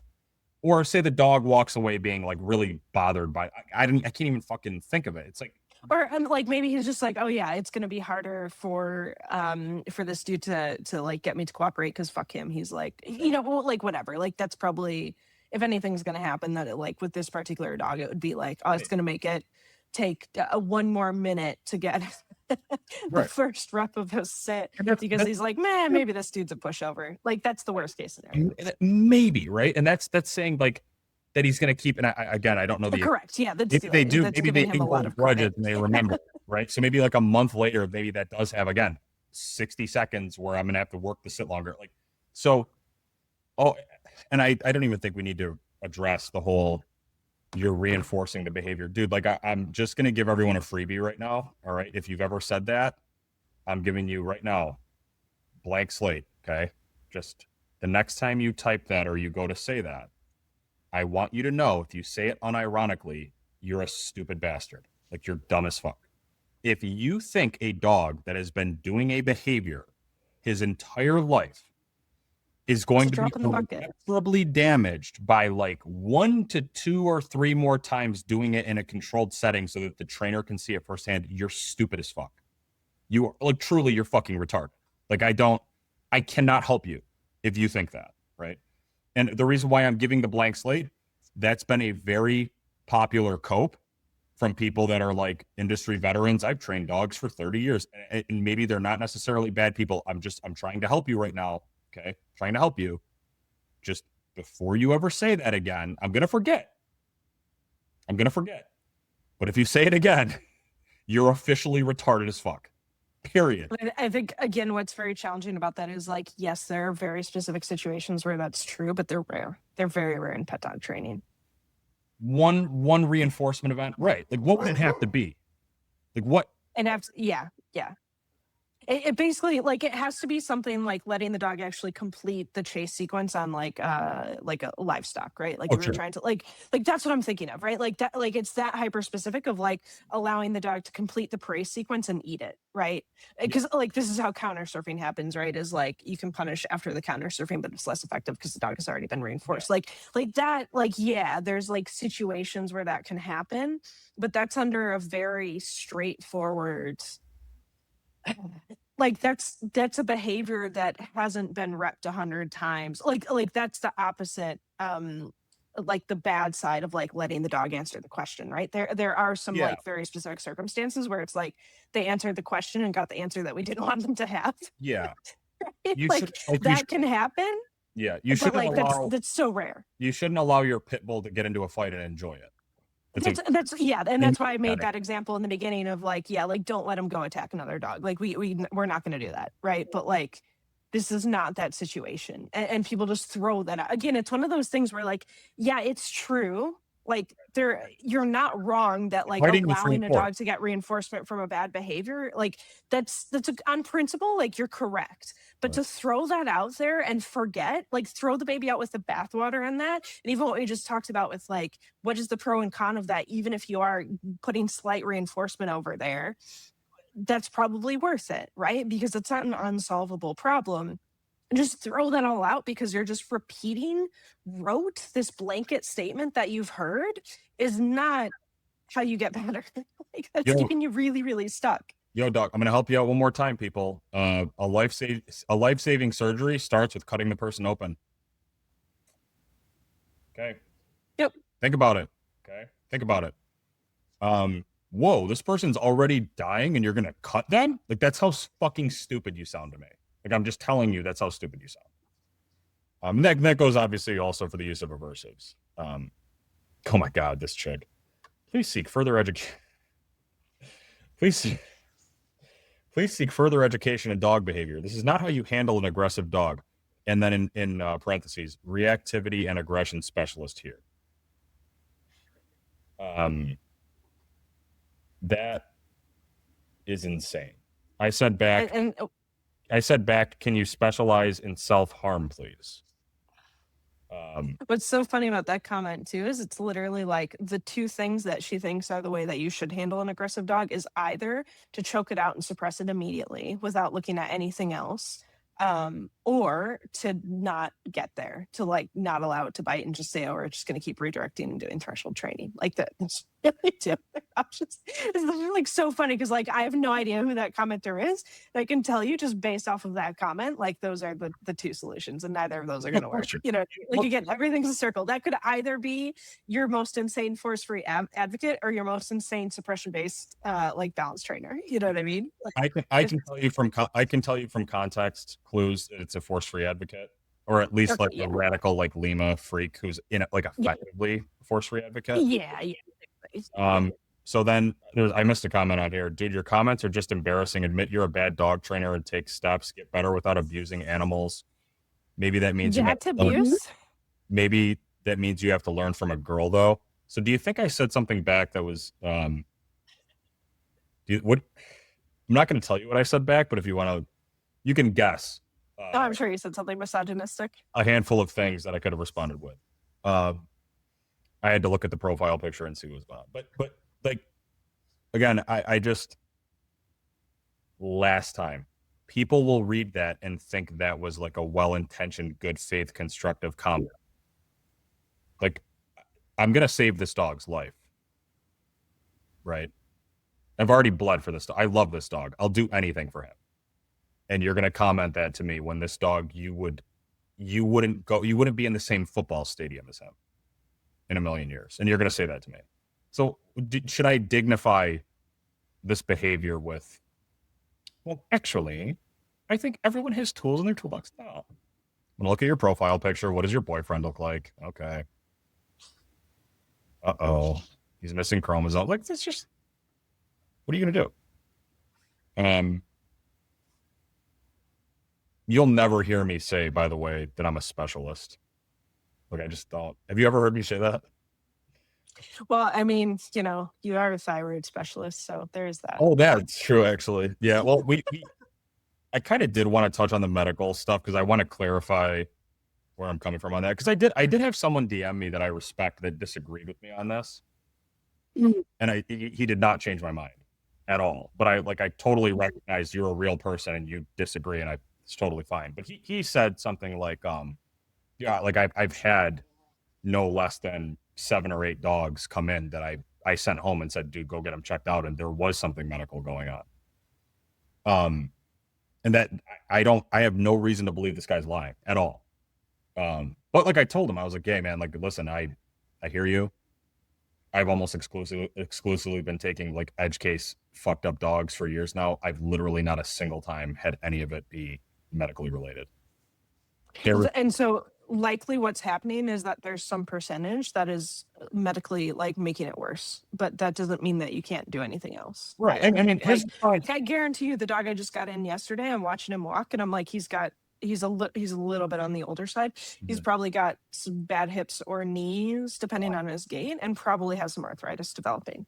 Right. It's not great, right? Like he's a dog who's a little bit shut down, a little bit like grumpy with his siblings. So like I'm sure that's contributing to it, but like I think that the conversation has what it is. And by the way, like to his credit, he responded. He's like, by the way, dude, I watch yourself. I do not take on dogs that are like that. Like I just don't. So like I want to get into that, but I don't take on like these freak show dogs if you do. But I'm not like I think that my disagreement is couched in like what you're saying, where it's like priorities, yes. Right. So if you're looking at layered stress, absolutely. Super important. A twisted ankle could be the thing. I've talked about this before. The one time in the middle of the program where Max went off on me and I had to fucking tee off on him. He jumped out of my car to go play ball at a park. He let out a little yip when he landed. It wasn't anything serious, but I could tell he hurt his foot. Like, dude, we got to go now. We're not going to play. He bit me because I put him back in the crate and was like, we're not playing right now. So like withholding the play and also his foot hurting. Yeah, that was enough to send him over to 101 out of 100 and he bit. But like that level of pain and discomfort in a dog, in my opinion, is not an excuse to bite. Like it's still. That's another conversation that people people would take your fucking head off for saying that. Yeah, yeah. Like, I understand why. I have empathy for the dog all day long. Like, yeah, like you hurt yourself. I know why you're doing this, but like you still can't. Like, I'm still not gonna Yeah. let that go completely unanswered, you know? I would Um, say that the only place where I would not disagree, but I would add like a little qualification if it's extremely early. So if it's extremely yeah, early, okay, like emergency level yeah, injury, dog is bleeding out, like we're just taking care of that. right. But But like if you sprained your ankle, yeah, go ahead. what I'm saying Sorry. is if I have a dog deep in a program, like for that point, like with Max, there's no fucking excuse for you biting me. Yeah. But if that had happened in like week 1 or 2, I would have Oh, let it. yeah. I would have been like, Yeah. you're not ready to Like, that's deal. back to the same conversation of, like, you're not having that conversation, period, with Paul until Right. well into the program. Right. Like, so, yeah, So like that. Like, if it were my own dog and they bit me, I'd be like, we should probably address that somewhere." You know what 100%. I mean? Like, that's symptomatic of something else. There's a level of panic that I understand. Like, animals are animals. It is what it is. But stuff that's like minor injuries of like, hey, you're not dying and you're actually like still somewhat cognitive. If I can't talk you through that, like that's gonna have me reevaluating some stuff. You know what I A mean? lot of stuff, a lot of Yeah, things. yeah. So Um, my but yeah, my like with. Oh, sorry. Go ahead. well, just my general point, and I'm going to try really hard to explain this because someone like in a comment, I said, in quotes, so Dylan, are you saying that equipment and medical stuff doesn't matter? And I said yes. Um, again, that's not literally true.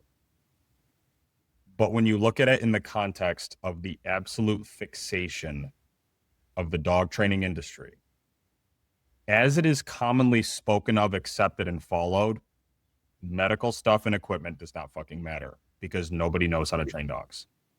Again, that's the seatbelt that's trying to fix bad driving. Yeah, exactly. Looking at an People, accident. people are fucking bickering and arguing and obsessing over all of these details when they can. I wouldn't trust them to fucking handle like basically. So I also think that the medical stuff has very much become a virtue signaling cuck move that the balance side does to try to appeal to force free. It's just another way that they've invaded our brains and rotted us. We always have to say, before training starts, I get a full blah blah blah. No, actually, I I train the dog, and if it's appropriate, I'll get on him for biting, like right now. I'm not waiting for the fucking thyroid results to come back before I tell him, yo, dude, you can't fucking try to kill the kid on the bicycle. If I think it's an appropriate stage of training, I'm fucking doing it. And I'm not going to apologize. So shut the fuck up. I don't know, dude. Yep. The other thing I was going to say is like oftentimes what happens that is legitimate, but again, then like looking at medical isn't actually the solution. Let's take jumping, for example. Very, very common that a dog will hurt themselves jumping. Okay. Tear a ligament, pull a muscle, hit the jump where it just bangs them, and they're like, ouch. And you can take care of that medical problem. Dog is going to have a behavioral issue about jumping because of that bad experience. You have fixed the medical thing, but we still have residual effects that now, like, this is completely 100% in the camp of training. And that I think happens a lot too. I mean, you see it all the time with like dogs creating phobias around the vet, right? Like, it is actually scary. They do actually get poked. It is actually a thing. They aren't at that point in their life like resilient enough to handle it or whatever. And people are like, oh, like that makes sense, right? And we kind of realize the solution to that is to like build the dog's resilience and tolerance and like, all of these things, right? But they don't extrapolate that to realizing that like there can be things that a dog can be like weird about that's affecting behavior but isn't actually, do you know what I'm trying to say? Like, it's not actually a medical issue. Like, it might be, like, there might be residual things that we can kind of fix, but like even like the dog I just talked about that I have for a board and train, like I'm completely making this story up, but like let's say that his housemate who he's kind of having problems with Like, let's say his housemate like stepped on him funny and he growled at him that one time and the dog went away. And now it's like, okay, we have a behavior that looks like it was from the fact that dog was, the dog was sore and got stepped on. And now it's like a thing, but that's not actually medical. You know Right. what I mean? Like, Yeah. that's still falls under the umbrella of training to 100%. solve that problem. Behavior. Yeah. Yeah. So it's like, yes, it can be an explanation.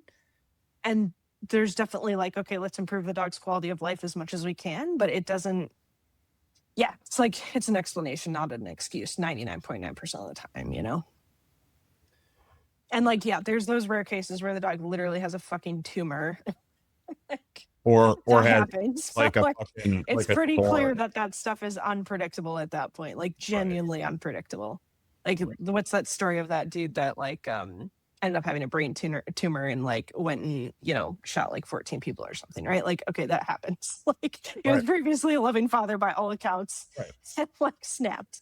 Like that. Yes, that happens. Does it happen frequently enough that people are having that multiple times in their career? I highly fucking doubt that. Yeah, I mean, you can kind of get into like concussions with fighters and NFL players and stuff, where and like even WWE wrestlers, how many of them end up being like doing like crazy violent acts. But again, that stuff is way more predictable because of like the line of work that they're in, and they're taking repeated blows to the head. So if I had a dog that was doing fucking, I can't even think. In my sport dog, if he starts acting fucking weird, I'm like, he's probably hurt. Like, because he's doing high impact shit. Like, yeah, that makes sense. Scout stopped chasing I'm gonna a go ball. get that checked out. Scout stops chasing a ball mid throw the other day. She's probably dead.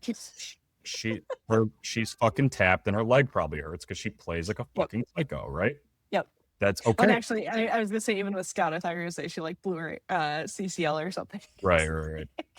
Otherwise, she wouldn't stop chasing a ball. Right. Normally, but yeah, like that's like, okay, like something happened, right? Like, that's very clearly some sort of injury. Or I guess what I'm getting at is this obsession with, yes, it's just misplaced. Like, I'm seeing a dog do a behavior, it has to be medical. You are deliberately trying to avoid training the dog. That is what I'm saying. You're trying to avoid having the conversation about training the dog. You're trying to take responsibility away from the dog needing to be trained. That is 100% what it is. Virtually every single time I see this come up in dog training discussions, fucking cry about it. I don't care. I have lost any remaining patience with trainers. Like, if you cannot show dogs, I do not care. You are all looking for excuses. Start training some fucking dogs. Period. No, Paul is not getting a fucking thyroid panel. There's nothing fucking wrong with him, dude. Holy shit.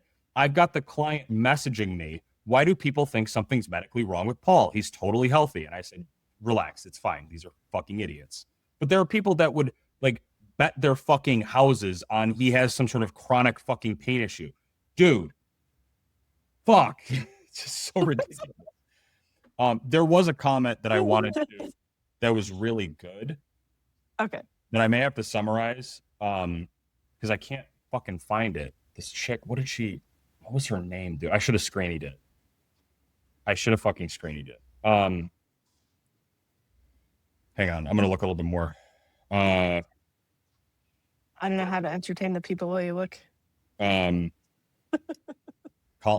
calme-toi, Paul, Fuka, you. That was a good one.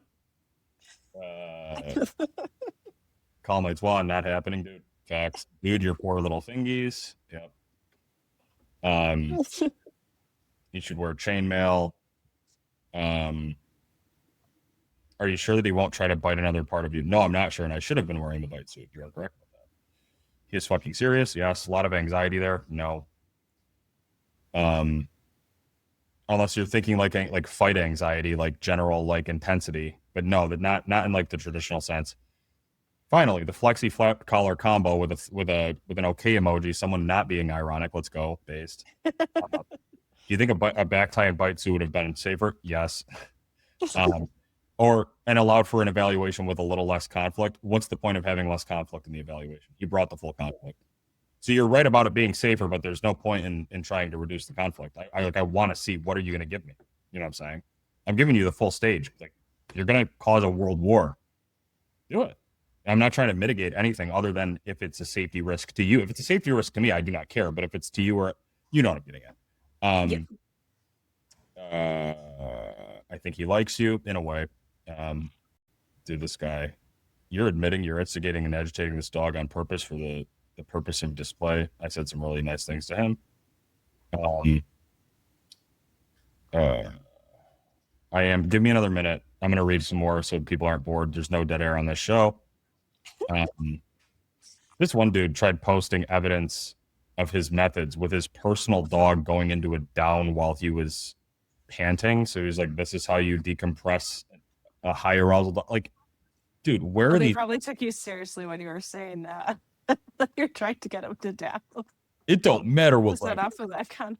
It don't matter what language you speak. That dog didn't hear you. So again, taking me literally, It's so funny. thinking that I on the fly, my like audible was, let's change languages. That's gonna Yes. prick. That's crazy, dude. Look at the flexi. Get a choke chain. Just holy shit, dude. Michael Jackson eating popcorn. Many such cases. TWC Module 20. Why we wear safety gear? Sponsored by Dylan Jones with special guest Paul. True. I'm not a trainer, but just a dog pen. But Paul is legitimately scary to me. Yep. Do you have bruises on your hands? Did that hurt? Never heard of it. We need an after picture of the gloves. I actually do. I haven't. I threw the gloves back in my car when I was going home. I actually haven't looked at them again. I need to check it out. Really need to go to washing. I just throw it with the trash like that. They're destroyed, unfortunately. Get a new pair. They last a really long time. Yeah. Euthanize. This dog doesn't belong in society. Needle emoji. Get a slip leash. Wrong collar. Wrong approach. Euthanasia. It's just like so Oxygen crazy to me how casually people Yo, throw around euthanasia. Like, no, just such a normal dog to me. Put him to sleep. Put him to sleep. Stop the Yeah. nonsense. Euthanasia, worm food, oxygen therapy. Fuck this. BE. Send this mauler back to hell. These are just And the way that people are like cruel to the dog about it was wild. Like, there's one way to be like, yeah, behavioral euthanasia is the answer. Right. I mean, we've talked about it before, right? Like, there's sometimes where like the logistics are just bad. There's not enough research, like whatever. Like, there's legitimate reasons for behavioral euthanasia. No one's arguing that. But like the way that these people talk about it is like so weird. That's it. It's like demonic. Yeah, it's like demonic. Yeah. I mean, I know you've said this before, but they're like happy to do it. It's like you're ascribing like what did that one commenter say? Like, send him back to hell. Like, you're ascribing such a weird character to this dog based off of nothing. Really fucking He's doing dog shit. This is a good dog. Like, super creepy. So I'm going to be looking for another minute. No, it's extremely creepy. Again, totally. Hey, professional opinions, dude. You can't say anything about it. You better be nice to these people. Sounds good. Hate retractable leashes. Dog needs a slip lead. Flexi leash. LOL. Put the dog down. Slip lead needed. Stupid. Muzzle this dog. Also, potentially on another episode, I want to talk about how it's weird to me that slip leads are the most normalized piece of dog equipment. Dude, right? Like, I don't understand. We do need to talk about slip lead. It won't be today because I can't go for a lot longer. Same, yeah. Got to send Mountain Goon home, which is very fun. Hey, normal. Excuse my ignorance. Is he scared or angry? You don't even need to say that you're ignorant. You can just say, hey, do you think he's scared or angry? You don't need to be afraid to ask. This is a normal question. And this just looks like a dog owner. I don't think it's a dog trainer. Normal question, right? Doesn't want to be bossed around. Very accurate. One of the most accurate summaries we've seen so far. Throw up an e-collar on him, problem solved. Okay, Darius, have fun with that, dog. Go have fun. He doesn't like being on a leash. He doesn't really like anything. I I'm not going to find this chick's comment. Who names a dog Paul? And this is the guy's name is Paul. Um, uh, almost done. Ooh. I have zero faith in you. Great. Nice. I have no idea who you are. Click, click, boom. Left hook would have calmed his ass down. Again, dude, have fun. Go for it. One backhand would have reset his whole attitude. Dude, try. Seriously, fucking try. This dog, if you want this dog to actually try to kill somebody, that is a good way to start. Like, again, tell me you've never worked with a dog like this. You're not telling me you've never actually worked with a dog like this. So I'm not going to find it, but there was a comment that was quite bad. Try speaking to him in French, you fucking idiot. I think I read that one already. Yeah. There was a comment that was quite bad that was like, he's afraid of people and you're being unfair and all these types of things. And then the comment, I wish, because I want to give her fucking credit. I'll find it eventually. She said, again, at the beginning, she got something that was a little bit off, but the gist of her comment was, the approach with this dog is not to try to convince him that he loves everyone. That's not the problem. The problem is that the dog doesn't know how to quit. And I was like, whoa. Wow. Very impressive. Wow. And she appears to be a dog trainer. I was like, holy shit. It's like I'm in a pile of rubble and I see a pinhole of light. It's like, wow. Okay. Somebody, thank you. And I talked about it briefly on I have to give her credit because I was just like, it's like the one of maybe 3 of the 500 comments that makes any sense. But I had talked about it in an Instagram Q&A. It was just like the dog desperately, like, he needs compliance. Like, if he's going to live, he needs compliance. And I'm being like ruthlessly mocked for that, like thinking that that's like crazy. It's like, what do you think this dog needs? You think that he has some sort of phobia of human beings? Dude, you could walk him through a parade right now. And again, it's so funny to me that people are like, either choke him out, and that's like totally acceptable and okay, or, you're creating conflict. He's fearful. Like, don't. Yeah. And what people are upset about is saying that he needs compliance. So, but like beating the shit out of him is okay. I do. I unfortunately want to identify too. So you've got the two, like, that seems to be the comment section. It's like either strangulate him or he's helpless. There's nothing you can do. And then both of these people actually horseshoe to just kill the dog. Like, that's actually Exactly. but there is this room for these fedora wearing labels don't fit me.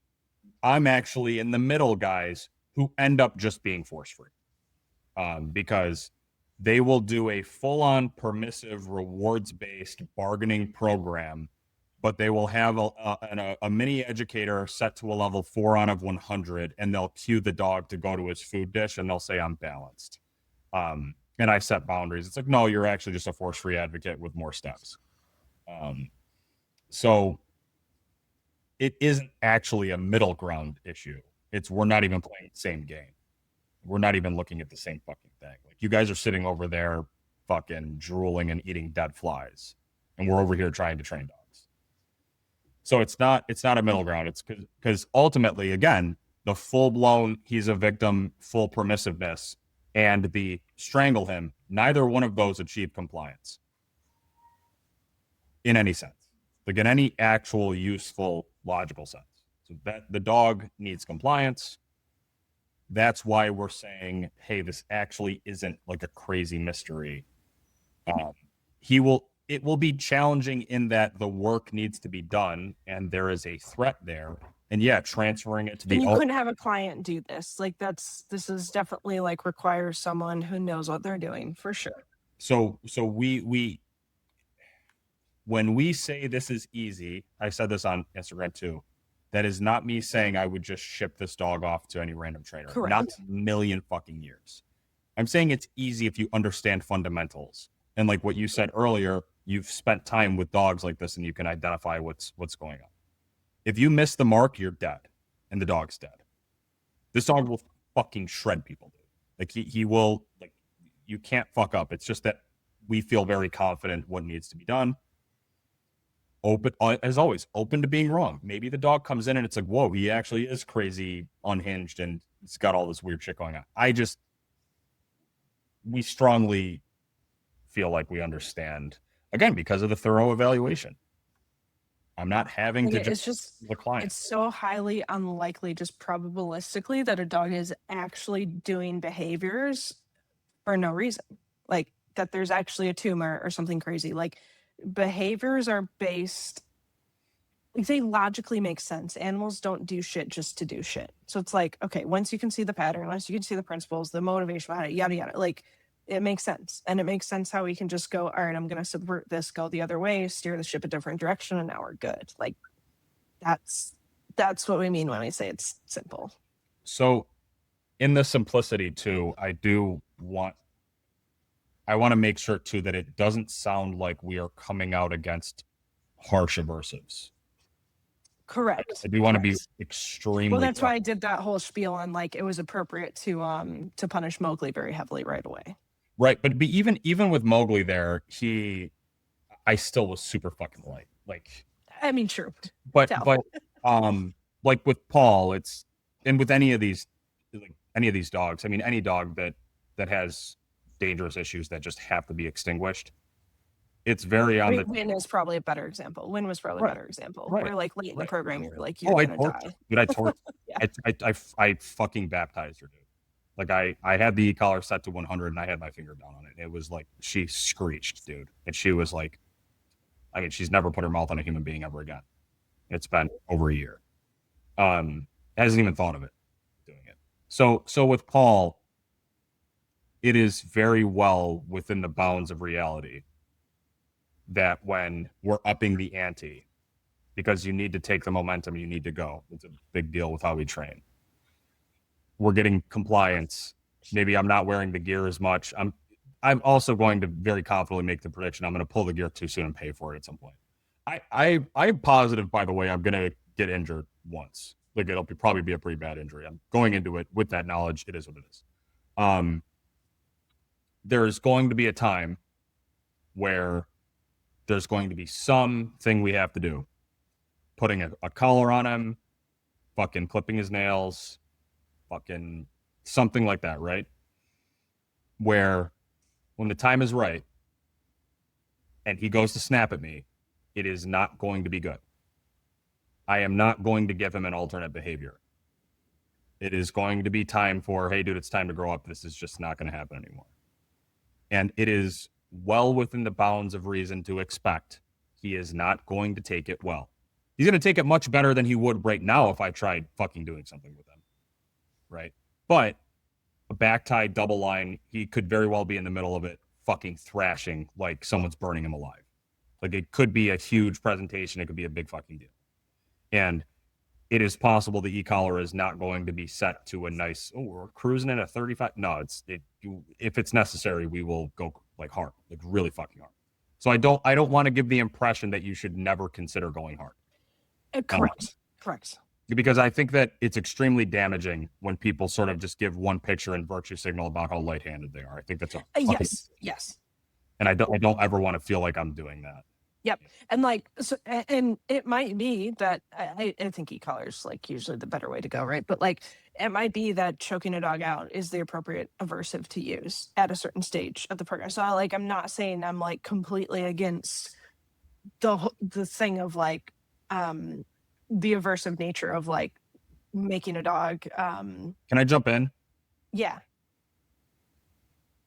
I actually can't think of a reason to ever choke a dog off outside of safety. Agree. Because there's no submission. Like you're not actually submitting. Yes. Like you actually just cannot live. Yeah. Do you know what I'm saying? So like I would You know, rather I do. I honestly was just like trying to come up with not like like throw a bone. Yeah. a But just big to say, like, as much as I'm shitting on like those people that are like going straight to suppression, my issue is not with the fact that they're using a high level of aversive, it's how they're using it. And I guess that does mean like it's choking a dog is like probably not the way to use a high level aversive. no, but let's say Yeah, well, like that's kind of where I was 2 going with that collars. point. But yeah. No, 2 collars max out. Like that's on the table, dude. Yeah. Yep. That's on the fucking Absolutely. table. It's just Yep. on the table because it's not inhibiting the dog's ability to breathe, so he literally can't choose. It's like if the dog is so intense that he maintains his decision making and cognitive capabilities under the pressure of 2 max D collars, it's fair. Fair game. Dude, stop. Dude, tap out. You have to tap out, right? So that if that's Paul, it's Paul, right? But like clearly, I feel like we've outlined what the order of operations is and what giving the dog agency Because actually looks again, people just use that as an excuse to just abuse a dog and go, like. like this guy said, maxed out to put the e-collar on the tail, whatever. And it's like, Right. guys, can we please have some nuance here? People still believe that, by the way. They're still gets I'm sure. I'm sure. I can virtually Uh, guarantee there are people like stopping frame and zooming in on my dog's tailbones to see if there's like collar marks. Like that's you wouldn't fucking shock me at this point if people were doing it. So okay. I've got to get going in a moment. I've got to do Mongoon stuff. Um how long did we go? Yeah, 2.5. Yeah, about 2.5. The Paul special episode. Um again, this one's hard for me to not get pissed off. I definitely got really negative. I don't see myself getting positive anytime soon, to be honest with you. I'm really just extremely disillusioned. Like I can't. It's like knowing that there are people like this in our industry, and then the people that aren't like that are also likely to defend that and as like a good thing. Well, no, we need to protect or be like too scared to talk. Right. And I don't get mad at those people. No, correct. But like that's Where we're at. That's the state of the industry. It's where we're at. And I would hope that more people would, you know. But yeah, I don't. I'm gonna be completely. All of my mercy and my thoughtfulness and my professionalism is saved for the dogs. That's just how it is, and my clients. We are very excited to start training. I thought I was going to take a little bit of a break so I get home from the workshop. Like maybe I'll take 2 weeks. I'm going to be dying to get going with Paul to fucking shut people up. Though, like when I wake up in the morning and it's like 39 friend requests, I'm like, oh fuck, something happened. Like either someone at a workshop somewhere in front of a live audience mentioned my name. It's like, you should check this out. It's either that or I'm in all of these, like, I referred to them as like the retarded shadow ecosystems. All of these people that have me blocked get together and pass my shit around. That either I kicked up a storm there and now people are following me to like hate watch. Or I actually do get legit viewers off of that. Like I've said before, my Patreon always goes up every time there's controversy, which is really funny. Not intended. Like you said before, you shouldn't have said that because now it's going to be the fucking thing.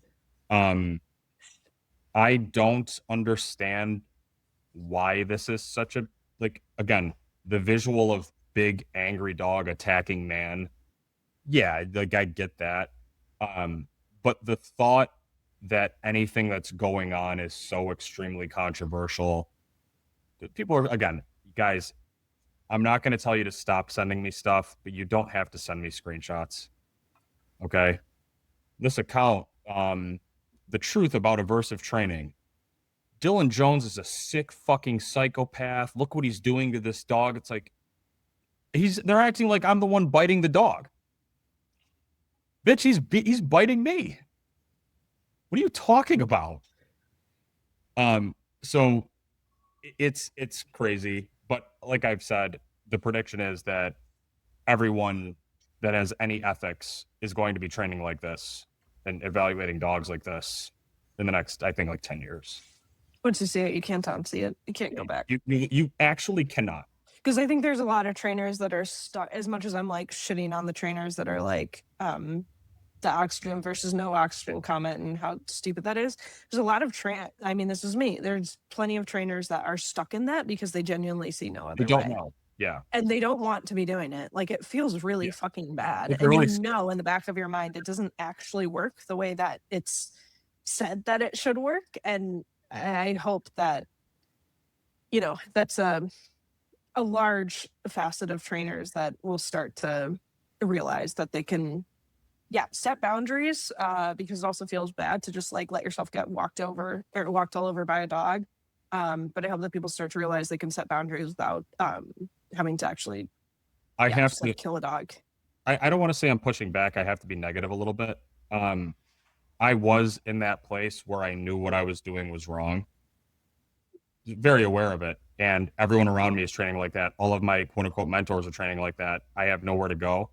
You never saw me going to another trainer's comment section, telling them when So let's I don't think those are the trainers that are commenting. I think there's a lot of people that are watching and sure. not like, I think there's a silent majority of like Yeah. our audience of the people that are watching your page and seeing people comment and they're like, All of my and like hear us talk about the person who did make that comment and go, oh, they're a shit person. like, Like, I know that there's a facet of people that are doing that, feeling bad about it, and then just going like, oh no, I'm a shit person. It's like you don't have to be. Like, there is another way. Like, the that's who only I'm talking to the only with this piece little I can statement. grant the only piece I can grant myself about my early dog training careers is I was only negatively impacting the dogs I was training, which is really sad. But that's how I think of it. I wasn't like an influencer going around telling people what to do and what not to do because I was in a really bad position. I was still complicit in what was happening, but I knew enough mentally and like morally that this is not right and I shouldn't go around telling people to do it. Right. So if you are that person, self, right, brutally, painfully, film it, send it to me. I need some nighttime material. But for people that just feel like, dude, I'm stuck and like I'm surrounded by lunatics, I was there for years. I totally get it. Completely get it. It's terrible. Make an escape plan as soon as possible is what I would say. Stop like wallowing and start like getting shit going. Even if on the side you're experimenting with shit and trying new things, you have to do something or you're gonna be stuck there. And by the way, don't let people try to convince you you're crazy for knowing what's wrong is wrong. I don't give a fuck that your boss has been training for 30 years. He fucking sucks. Your instinct as a rational person was correct. Everyone around you sucks. And you're not a bad person for knowing that. Yeah, super positive episode. I am very grateful to have this dog, and it's going to be cool. And yeah, maybe I'll fall flat Yeah, on my. I'm jealous. I'm jealous of this Also, one. yeah, I knew I was like, this is a Kimberly Weeks dog, dude. This is a Kimberly Weeks. Yeah. If I can get this dog to play, it'll be extra cool. But we'll see. He's my next dog. I have nothing else scheduled, and I don't think I'm going to schedule anything else. Dude, this dog wakes up at 4. He starts his day at 4 in the morning. I'm gonna be waddling down. Just kidding, not jealous. I'm gonna be waddling down in the pitch black with the bite suit on. It's gonna be 4:15 in the morning. The world is asleep, and I'm gonna be in my kennel room battling with this bastard to try to take him out to go potty, brawling. All of you guys are gonna be sleep, and I'm just gonna be getting my fucking that ass beat. My cheeks are gonna be getting blown up, and the day hasn't even fucking started. So yeah, looking forward to it. We'll see you guys next time. Next time, maybe there'll be more fallout about this dog. I think we can get back to regulars, shit. I have a bunch of private lessons and stuff. And then maybe we can film when I'm on the road. That'll be interesting. When I'm thinking for when I'm in Florida, we're gonna have to do maybe we'll try to get an episode in before I fly. But I'll try to. When is that? It's July? well, no, I've still got a couple weeks. Yeah. Yeah, I was gonna say that's not for a little bit. But I would like to shoot one in Florida to say that we're like a travel channel. That would be fun. Yeah, that would be very fun. Actually, it'd be cute to gather up the TWC crew that's there. Just like, to have get a like little shout outs. guest. Yeah. Oh, doing a group one would actually be kind of sick. Yeah. But the thing is, though, like we've talked about, entertainment is its own kind Yeah. of. I was thinking literally just having them like pop in the background and say hi and then leave. Yeah, Like, you're not allowed to talk. Yeah. You need to like make sure sorry, but that's too you need to be funny, that's too or like you complex. need to be able to be on. Like I barely hit the bar, guys. So, You've evolved. You've evolved. we're not gonna push it. I don't watch the early episodes though. I can't. I mean, I don't watch any of them, but I could never go back and watch. Yeah. Too cringy. So Yeah. Same. oh man, I gotta stop doing that. Yeah. I am Ow. actually surprised your hand isn't more swollen. The swelling If he was was putting that much pressure. It's still very bruised. I'm gonna say something that this is gonna sound so fucking. It actually didn't hurt, dude. It must have hit the right spot. It just didn't hurt. Yeah. I like. I believe that. But Yeah. I've been bit where the swelling was so bad I've been up at night, like I can't sleep, and I mean, it's very rarely is it the cut, it's the swelling, that the throbbing, just like it feels like your skin's gonna explode. This I was thinking, man, I'm gonna be just in agony. It never. I was cool like the whole time. Very fortunate. We'll see what happens next time. There's going to be a next time. Again, I'm gonna pull the gloves too soon, and he's gonna fucking light me up. Oh, 16 more notifications. I'm sure this is gonna be great. Reading any of this, yeah. Flexi leash, what a fucking it. I'm gonna train this dog on like, yeah. I'm gonna train him on like Hello Kitty, like 3 centimeter flat buckle collar with a fishing line. If I did that, could I get people to agree to just like their brains out, like live on air? Can we do that? Like, let me know, guys. Let me know. You have to do so much editing. Just say. You have to do so much editing. Oh, it'd be crazy. That's nice word. It's gonna be crazy. It's gonna be crazy. Yeah. Yeah. If you take out, is just a dream. It keeps getting taken away from me. if you take out the single mom thing, I'll be pissed. Can't take that. Oh no! I just have to like cover over like whatever you say, The violence, like stuff. an actual or like the C word or whatever. Yeah. Yep. Do what you got to do, buddy. Yeah. But anyway. Okay. People get the gist. All right, I'm gonna go send Mongoon home. All See you right. guys Sounds good. Have fun. Bye.